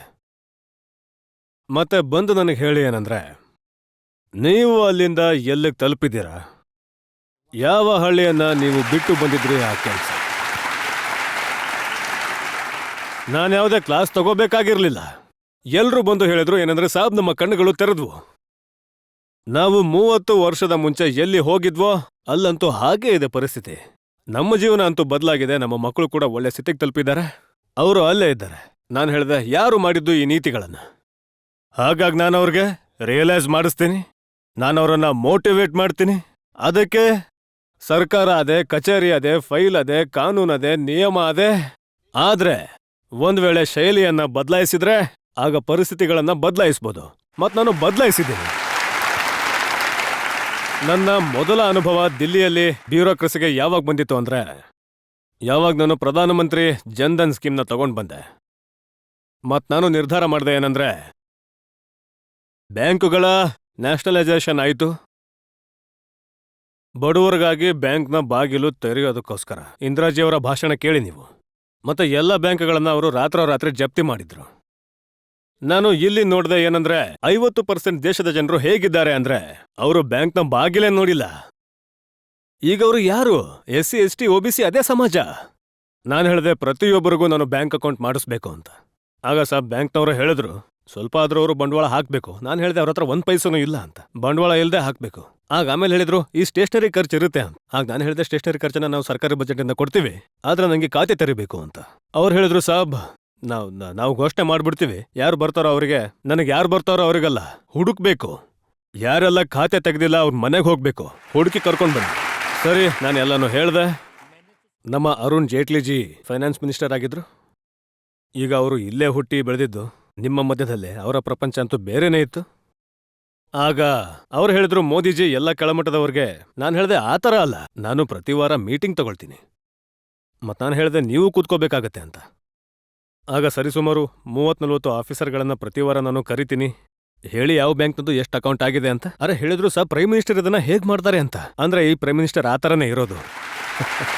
ಮತ್ತೆ ಮೊದಲನೇ ಬಾರಿಗೆ ಭಾರತ ಸರ್ಕಾರದ ಅಧಿಕಾರಿಗಳಿಗೆ ಗೊತ್ತಾಯ್ತು ಏನಂದ್ರೆ ಕೆಲಸ ಮಾಡೋ ಸರ್ಕಾರ ಅಂದ್ರೆ ಹೀಗಿರುತ್ತೆ ಅಂತ. ಮತ್ತೆ ಆಮೇಲೆ ನಾನು ಬ್ಯಾಂಕ್ನವರ ಜೊತೆ ಮಾತಾಡಿದೆ. ನಾನು ಒಂದೊಂದು ಬ್ರಾಂಚ್ಗೆ ಫೋನ್ ಮಾಡ್ತಿದ್ದೆ, ಹೇಳಿ ನಿಮ್ಮಲ್ಲಿ ಕೆಲಸ ಯಾಕೆ ನಿಧಾನ ಆಗ್ತಿದೆ ಅಂತ. ಯಾರಾದ್ರೂ ಚೆನ್ನಾಗಿ ಮಾಡಿದ್ರೆ ಅವ್ರಿಗೆ ಹೇಳ್ತಿದ್ದೆ ನೀವು ತುಂಬಾ ಕಷ್ಟಪಡ್ತಿದ್ದೀರಾ ಅಂತ. ನಿಮ್ಮ ಪ್ರದೇಶದಲ್ಲಂತೂ ಎಲ್ಲ ಬ್ಯಾಂಕ್ ಅಕೌಂಟ್ ಆಗಿದೆ, ಹೇಗೆ ಮಾಡಿದ್ರಿ ಅಂತ. ಹಾಗಾಗಿ ನಾನು 3 ತಿಂಗಳು ಅದರಲ್ಲಿ ತೊಡಗಿದ್ದೆ. ಮತ್ತೆ ಇವತ್ತು ನನಗೆ ಹೆಮ್ಮೆ ಇದೆ, ನನ್ನ ದೇಶದ ಪ್ರತಿ ಬಡವನಿಗೂ ಬ್ಯಾಂಕ್ನಲ್ಲಿ ಅಕೌಂಟ್ ಇದೆ ಅಂತ. ಮತ್ತೆ ಅದೇ ಕಾರಣಕ್ಕೆ ಈ ಡೈರೆಕ್ಟ್ ಬೆನಿಫಿಟ್ ಟ್ರಾನ್ಸ್ಫರ್ ಆಗಿದೆ ಜಿ. ಒಂದ್ ವೇಳೆ ಅದು ಇಲ್ಲದೆ ಇದ್ದಿದ್ರೆ ಸರಿ, ಯಾವಾಗ ನಾನು ಮೊದಲು ಖಾತೆ ಮಾಡೋಕೆ ಹೇಳಿದ್ನೋ ಆಗ ಜನರಿಗೆ ಅನಿಸ್ತಿತ್ತು ಅರೆ ಮೋದಿಜಿ ಅವ್ರ ತಲೆಗೆ ಯಾರೋ ತುಂಬಿದ್ದಾರೆ ಅಂತ. ಅವ್ರಿಗೆ ಗೊತ್ತಿಲ್ಲ ಏನಂದ್ರೆ ಮೋದಿಜಿಯ ಡಿಸೈನ್ ತುಂಬಾ ದೀರ್ಘವಾಗಿರುತ್ತೆ ಅಂತ.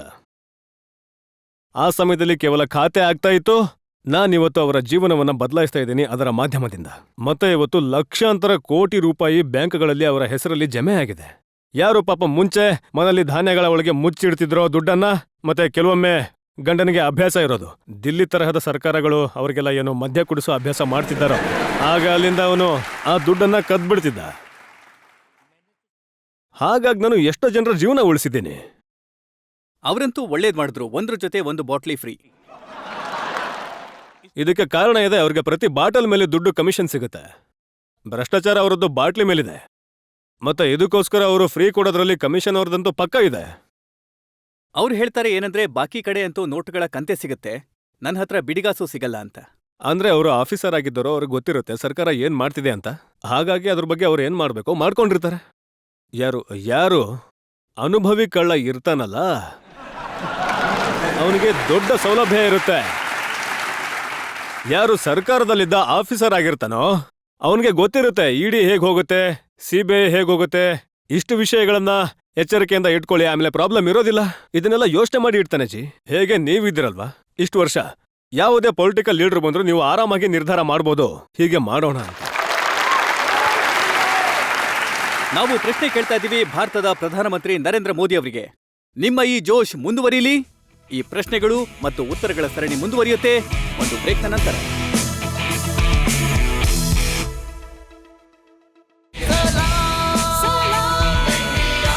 Welcome back. ನಮ್ಮ ಜೊತೆ ಇದ್ದಾರೆ ಭಾರತದ ಪ್ರಧಾನಮಂತ್ರಿ ನರೇಂದ್ರ ಮೋದಿ. ಮತ್ತೆ ನಾವು ಅವರಿಗೆ ಪ್ರಶ್ನೆಗಳನ್ನ ಕೇಳ್ತಾ ಇದ್ದೀವಿ ಅವರ 5 ವರ್ಷದ ಕೆಲಸದ ಬಗ್ಗೆ. ಜನತೆಯಿಂದ ಒಂದೆರಡು ಪ್ರಶ್ನೆಗಳು ನಮ್ಮ ಹತ್ರ ಇದೆ. ಸುಧೀರ್ ಸೇಠ್ ಅವರದ್ದೊಂದು ಪ್ರಶ್ನೆ ಇದೆ. ಸುಧೀರ್ ಸೇಠ್, ನನ್ನ ಪ್ರಶ್ನೆ ಏನಂದ್ರೆ, ಏನ್ ನಿಮ್ಮ ಕುಟುಂಬದ ಸದಸ್ಯರು NRI ಹೊರಗಡೆ ವಾಸವಾಗಿದ್ದಾರೋ ಅವರು ಪದೇ ಪದೇ ನಮ್ಮನ್ನ ಕೇಳ್ತಾರೆ ಏನಂದ್ರೆ, ಇಷ್ಟೊಂದು ಜಾಸ್ತಿ ಇನ್ಫ್ಲೇಷನ್ ನ ಹೇಗ್ ಕಂಟ್ರೋಲ್ ಮಾಡ್ತು ಇಂಡಿಯಾ ಪೋಸ್ಟ್ ಕೋವಿಡ್ ಮತ್ತೆ ಇಷ್ಟೊಂದು ವಾರ್ ನಂತರ ಕೂಡ. ಅವರು ಹೇಳ್ತಾ ಇದ್ದಾರೆ ಬೇರೆ ದೇಶದಲ್ಲಿ ಯಾರೆಲ್ಲ ಜನ ವಾಸ ಮಾಡ್ತಾರೋ ಅವರು ಇವ್ರಿಗೆ ಹೇಳ್ತಾರೆ ನಮ್ಮಲ್ಲಂತೂ ಬೆಲೆ ಏರಿಕೆ ಇಷ್ಟೊಂದಿದೆ, ಯುರೋಪ್ನಲ್ಲಿ ಅಮೆರಿಕಾದಲ್ಲಿ ಇದನ್ನ ಮೋದಿಜಿ ಹೇಗೆ ಕಂಟ್ರೋಲ್ ಮಾಡಿಟ್ಟಿದ್ದಾರೆ ಅಂತ.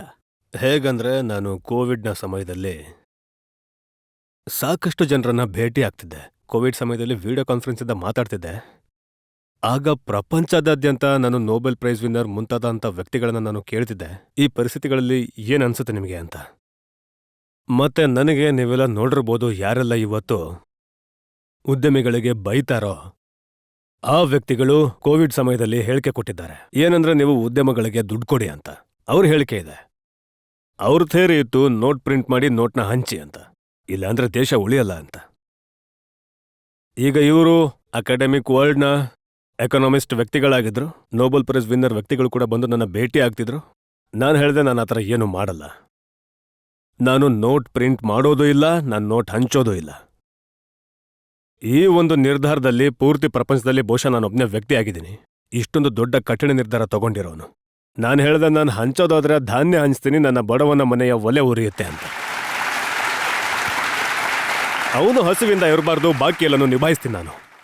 ಮತ್ತು ಆಮೇಲೆ ನಾನು MSMEಗೆ ಹೇಳಿದೆ, ಏನಂದ್ರೆ ಬ್ಯಾಂಕ್ನಿಂದ ನಿಮಗೆ ಕ್ರೆಡಿಟ್ ಕೊಡೋ ವ್ಯವಸ್ಥೆನ ನಾನು ಮಾಡ್ತೀನಿ, ನೀವು ಬ್ಯಾಂಕಿಂದ ಕ್ರೆಡಿಟ್ ತಗೊಳ್ಳಿ ಮತ್ತೆ ನಿಮ್ಮ ಶಕ್ತಿ ತೋರಿಸಿ. ಹಾಗಾಗಿ ಅವ್ರಿಗೆ ನಾನು ಅವಕಾಶ ಕೊಡ್ತೀನಿ. ಆ ಎಲ್ಲ ನೀತಿಗಳ ಕ್ಯುಮ್ಯುಲೇಟಿವ್ ಎಫೆಕ್ಟ್ ಹೇಗಾಯಿತು, ಮತ್ತೆ ನಾನು ಆ ನೋಟು ಹಂಚೋ ಕಾರಣದಿಂದ ಏನು ಇನ್ಫ್ಲೇಷನ್ ಪರಿಸ್ಥಿತಿ ನಿರ್ಮಾಣವಾಗುತ್ತೋ, ನನ್ನ ದೇಶ ಆ ಜಾಲದಲ್ಲಿ ಸಿಕ್ಕಾಕೊಳ್ಳಿಲ್ಲ. ಇದು ಆಕಸ್ಮಿಕವಾಗಿ ಆಗಲಿಲ್ಲ, ಒಂದಾದ್ಮೇಲೆ ಒಂದರಂತೆ ಹೆಜ್ಜೆ ಇಟ್ಟಿದ್ದೀವಿ, ಅದರ ಪರಿಣಾಮ ಇದು. ಮತ್ತೆ ಈ ಹೆಜ್ಜೆಗಳ ಹಿಂದೆ ಯಾವುದೇ ಅಕಾಡೆಮಿಕ್ ಎಕನಾಮಿಸ್ಟ್ ನನಗೆ ಉಪಯೋಗಕ್ಕೆ ಬರಲಿಲ್ಲ. ನನ್ನ 13-14 ವರ್ಷದ ಮುಖ್ಯಮಂತ್ರಿಯಾಗಿ ಏನೋ ಅನುಭವ ಇತ್ತಲ್ಲ, ಅದು ನನಗೆ ಉಪಯೋಗಕ್ಕೆ ಬಂದಿದೆ. ನಾನು ಬಹುಶಃ ನಿಮಗೆ ಆಶ್ಚರ್ಯ ಆಗುತ್ತೆ ಗೊತ್ತಾದ್ರೆ, ಹಿಂದೂಸ್ತಾನದಲ್ಲಿ ಬಹುಶಃ ನ್ಯಾಷನಲ್ ಲೆವೆಲ್ನಲ್ಲಿ ನಾನು ಒಬ್ಬನೇ ಅಂತ ಲೀಡರ್ ಆಗಿದ್ದೀನಿ. ಬಹುಶಃ ಅಂತ ಹೇಳ್ತಿದ್ದೀನಿ. ಯಾರು ಈ ದೇಶದ ಕನಿಷ್ಠ 90% ಡಿಸ್ಟ್ರಿಕ್ಟ್ನಲ್ಲಿ ರಾತ್ರಿ ವಾಸ ಮಾಡಿದ್ದೀನಿ.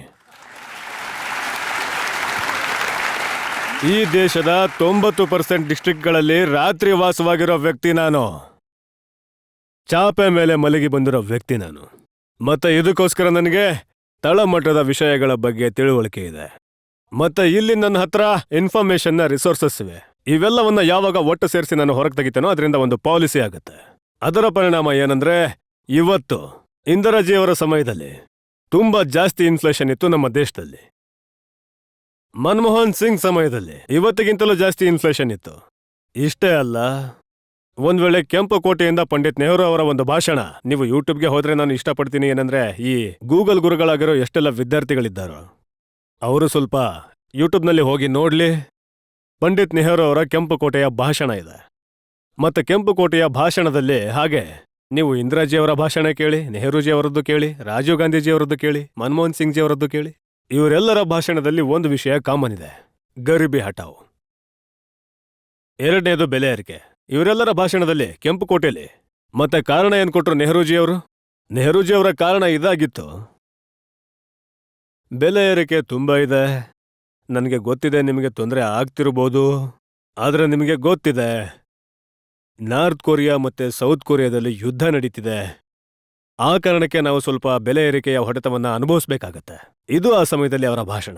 ಆಗ ಪ್ರಪಂಚದ ಗ್ಲೋಬಲೈಸೇಷನ್ ವಾತಾವರಣ ಎಲ್ಲೂ ಇರಲಿಲ್ಲ. ನಾರ್ತ್ ಕೊರಿಯಾ ಸೌತ್ ಕೊರಿಯಾದ ಯುದ್ಧದಿಂದ ಭಾರತಕ್ಕೆ ಯಾವುದೇ ಸಂಬಂಧ ಇರಲಿಲ್ಲ. ಅದಾದ್ಮೇಲೂ ಭಾರತದ ಬೆಲೆ ಏರಿಕೆಗೆ ಅವರು ಹೊಣೆ ಮಾಡಿದ್ರು ನಾರ್ತ್ ಕೊರಿಯಾ ಸೌತ್ ಕೊರಿಯಾದ ಯುದ್ಧನ. ನೆಹರೂಜಿ ಅವರ ಭಾಷಣ ಅವೈಲಬಲ್ ಇದೆ, ನಾನು ಇದನ್ನ ಸುಮ್ಮನೆ ಹೇಳ್ತಿಲ್ಲ. ಈಗಂತೂ ಏನು ಯುದ್ಧಗಳು ನಡೀತಿದೆಯೋ ಅದರಲ್ಲಿ ಫುಡ್, ಫರ್ಟಿಲೈಸರ್ ಅಂಡ್ ಫ್ಯೂಯಲ್ ಮೂರರ ಮೇಲೂ ಸೀದಾ ಇಂಪ್ಯಾಕ್ಟ್ ಇದೆ. ಇದೆಲ್ಲ ಆದ್ರೂ ಕೂಡ ಇವತ್ತು ಪ್ರಪಂಚದಲ್ಲಿ ಯೂರಿಯಾದ ಚೀಲ 3,000 ರೂಪಾಯಿಗೆ ಮಾರಾಟ ಆಗ್ತಿದೆ. ನನ್ನ ದೇಶದ ರೈತನಿಗೆ 300 ರೂಪಾಯಿಗಿಂತನೂ ಕಡಿಮೆಗೆ ಸಿಗ್ತಾ ಇದೆ. ಹಾಗಾಗಿ ನಾವು ಪ್ರತಿಯೊಂದು ವಿಷಯಗಳನ್ನು ಆ ಪ್ರಕಾರವಾಗಿ ಸಿಸ್ಟಮ್ಯಾಟಿಕ್ ಕಂಟ್ರೋಲ್ ಮಾಡ್ತಿದ್ದೀವಿ. ಅದರ ಪರಿಣಾಮ ಏನು ಅಂದ್ರೆ, ದೇಶದಲ್ಲಿ ಬ್ಲ್ಯಾಕ್ ಮಾರ್ಕೆಟಿಂಗ್ ಕೂಡ ನಡೀತಿಲ್ಲ, ದೇಶದಲ್ಲಿ ಸ್ಕ್ಯಾರ್ಸಿಟಿ ಸಮಸ್ಯೆಗಳು ಕೂಡ ಬರ್ತಾ ಇಲ್ಲ, ಸರಿಯಾದ ರೀತಿಯಲ್ಲಿ ನಡ್ಸೋಕ್ಕಾಗಿದೆ. ಈ ವ್ಯಕ್ತಿಗಳು ಇಷ್ಟೊಂದು ಬೈತಾ ಇದ್ದಾರೆ, ಆದ್ರೆ ಯಾಕೆ ಅಂಟ್ಕೋತಾ ಇಲ್ಲ? ಯಾಕೆ ಅಂಟ್ಕೊಳ್ತಾ ಇಲ್ಲ ಅಂದ್ರೆ ಅವರು ಹಳೆ ಡೈಲಾಗ್ ಹೇಳ್ಕೊಂಡು ಓಡಾಡ್ತಿದ್ದಾರೆ. ಈಗ ನೀವು ಹಳೆ ಡೈಲಾಗ್ ಇಂದ ಹೊಸ ಫಿಲಂ ಮಾಡಿದ್ರೆ ಆಗ ಅದು ಓಡಲ್ಲ ಜಿ. ಸುಮ್ಮನೆ ನೀವು ಕಷ್ಟಪಡ್ತಿದ್ದೀರ. ಇವತ್ತು ನಮ್ಮ ಜೊತೆಗಿದ್ದಾರೆ ಭಾರತದ ಪ್ರಧಾನಮಂತ್ರಿ ನರೇಂದ್ರ ಮೋದಿ. ನಿಮ್ಮ ಜೋಶ್ ಮುಂದುವರಿಲಿ, ನಾವು ವಾಪಸ್ ಬರ್ತೀವಿ ಸ್ವಲ್ಪ ಹೊತ್ತಲ್ಲಿ.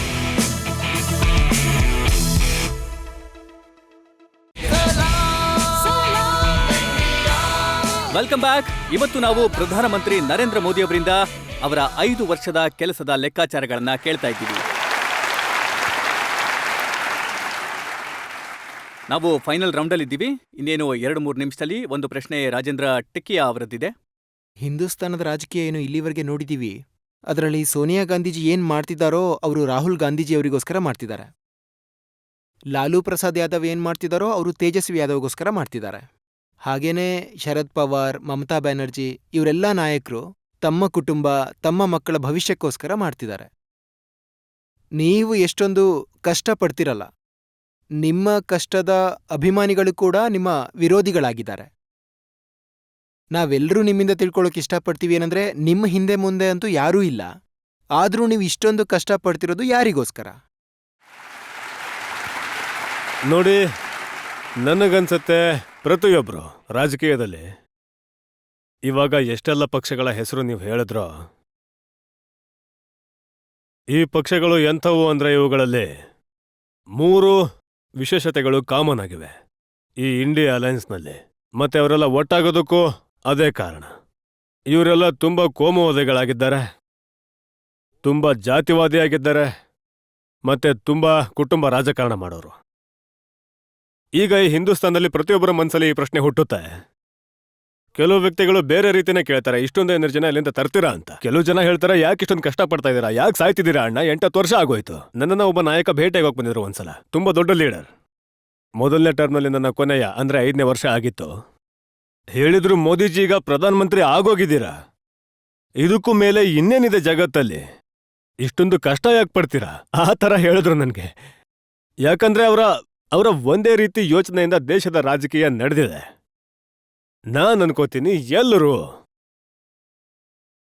ಕೆಲಸ ಮಾಡ್ತಿದ್ದಾರೆ, ನಾನ್ ಕೂಡ ಕೆಲಸ ಮಾಡ್ತಿದ್ದೀನಿ. ಅವರು ಕೂಡ ತಮ್ಮ ಅವಶ್ಯಕತೆಗೆ ತಕ್ಕಂತ ಕಷ್ಟಪಡ್ತಾರೆ, ನಾನ್ ಕೂಡ ನನ್ನ ಅವಶ್ಯಕತೆಗೆ ತಕ್ಕಂತ ಕಷ್ಟಪಡ್ತೀನಿ. ಅವರು ಕೂಡ ತಮ್ಮ ಕುಟುಂಬಕ್ಕೋಸ್ಕರ ಮಾಡ್ತಾರೆ, ನಾನು ನನ್ನ ಕುಟುಂಬಕ್ಕೋಸ್ಕರ ಮಾಡ್ತೀನಿ. ಅವರ ಕುಟುಂಬದಲ್ಲಿ 5-6 ಜನ ಇದ್ದಾರೆ, ಹಾಗಾಗಿ ಅವರು 5-6 ಜನಕ್ಕೋಸ್ಕರ ಕಷ್ಟಪಡ್ಬೇಕಾಗತ್ತೆ. ಅದಕ್ಕೆ ಕೆಲವು ಗಂಟೆಗಳಲ್ಲಿ ಮುಗಿದು ಹೋಗುತ್ತೆ. ನನ್ನ ಕುಟುಂಬದಲ್ಲಿ 140 ಕೋಟಿ ಜನರಿದ್ದಾರೆ, ಹಾಗಾಗಿ ನಾನು ಜಾಸ್ತಿ ಕಷ್ಟಪಡ್ಬೇಕಾಗುತ್ತೆ. ಒಂದ್ ವೇಳೆ ನನ್ನ ಕುಟುಂಬದಲ್ಲೂ 5-6 ಜನ ಇದ್ದಿದ್ರೆ ಆಗ ನಾನು ಏನು ಮಾಡ್ಬೇಕಾಗಿರ್ಲಿಲ್ಲ. ಇಲ್ಲಿಂದ 1-2 ಇಂಟರ್ವ್ಯೂ ಕೊಡ್ತಿದ್ದೆ, ರಾಜಶರ್ಮಗೆ ಸ್ವಲ್ಪ ಚಾ ಕುಡಿಸ್ತಿದ್ದೆ, ನನ್ನ ಗಾಡಿ ಓಡೋದು. ಆದ್ರೆ ನಾನು 140 ಕೋಟಿ ನನ್ನ ಕುಟುಂಬಸ್ಥರಿಗೋಸ್ಕರ ಬದುಕಿದ್ದೀನಿ, ಮತ್ತದಕ್ಕೋಸ್ಕರ ಕಷ್ಟ ಕೂಡ ಪಡ್ತೀನಿ. ಅವರ ಜೀವನ, ಅವರ ಕನಸುಗಳು, ಮತ್ ನಾನು ಹೇಳ್ತೀನಿ, ನಿಮ್ಮ ಕನಸುಗಳೇ ಇದು ನನ್ನ ಸಂಕಲ್ಪ ಆಗಿದೆ.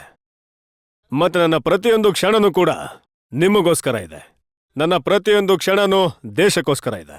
ಮತ್ತೆ ಇದಕ್ಕೋಸ್ಕರ ನಾನು ಹೇಳ್ತೀನಿ 24/7 ಫಾರ್ 2047. ಮೋದಿಜಿ ನೋಡಿ, ಇದು ಚುನಾವಣೆಯ ಸಮಯ. ತರತರದ ಪ್ರಿಡಿಕ್ಷನ್ ಮತ್ತೆ ಆರೋಪಗಳನ್ನ ಮಾಡ್ತಿದ್ದಾರೆ. ಏನೆಲ್ಲ ಆರೋಪಗಳನ್ನ ಮಾಡ್ತಿದ್ದಾರೆ ಅಂತ ಒಂದ್ಸಲ ನಾನು ನಿಮಗೆ ತೋರಿಸ್ಬಿಡ್ತೀನಿ. ಇದು ನನ್ನ ಫೈನಲ್ ಪ್ರಶ್ನೆ ಆಗಿರುತ್ತೆ. चुनाव ज्यादा से ज्यादा स्टेट्स में खत्म हो गया है.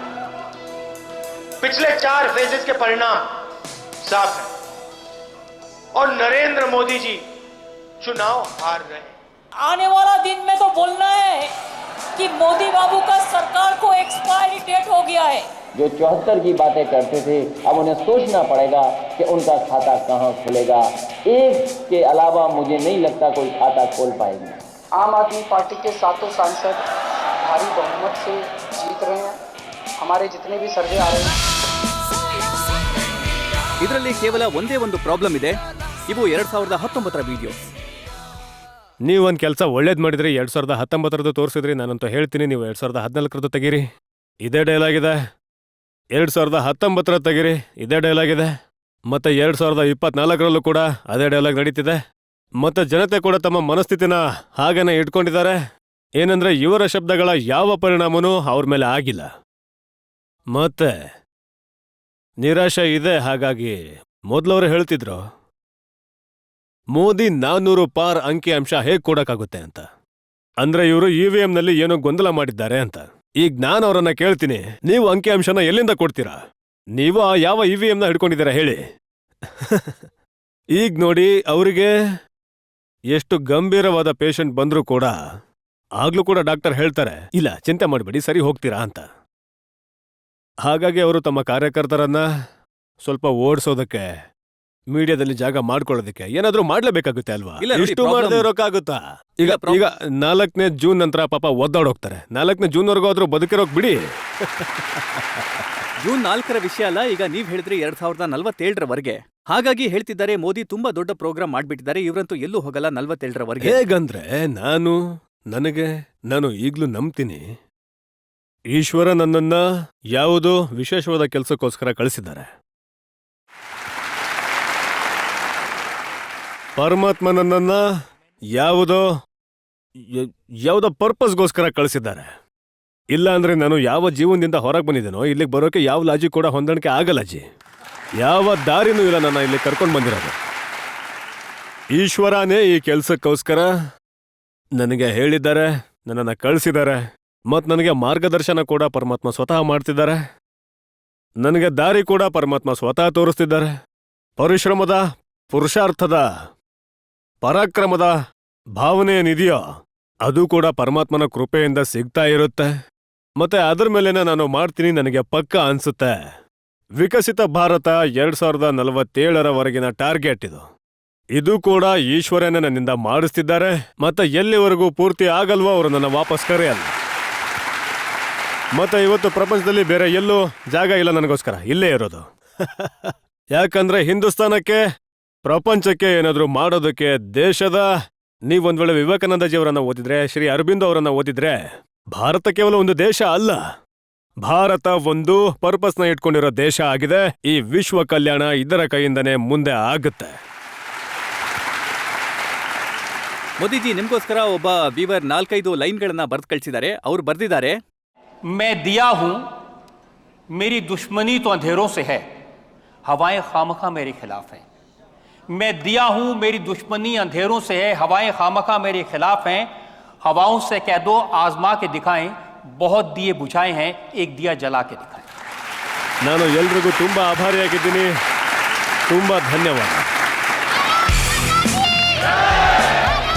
ಯಾರು ಪ್ರಧಾನಮಂತ್ರಿ ಮೋದಿಯ ಮಾತಿನಿಂದ ಕನ್ವಿನ್ಸ್ ಆಗಿದ್ದೀರೋ ಅವರು ನಿಂತ್ಕೊಂಡು ಕೈ ಮೇಲೆತ್ತಿ ಚಪ್ಪಾಳೆ ತಟ್ಟಿ ಬೆಂಬಲ ಕೊಡಿ.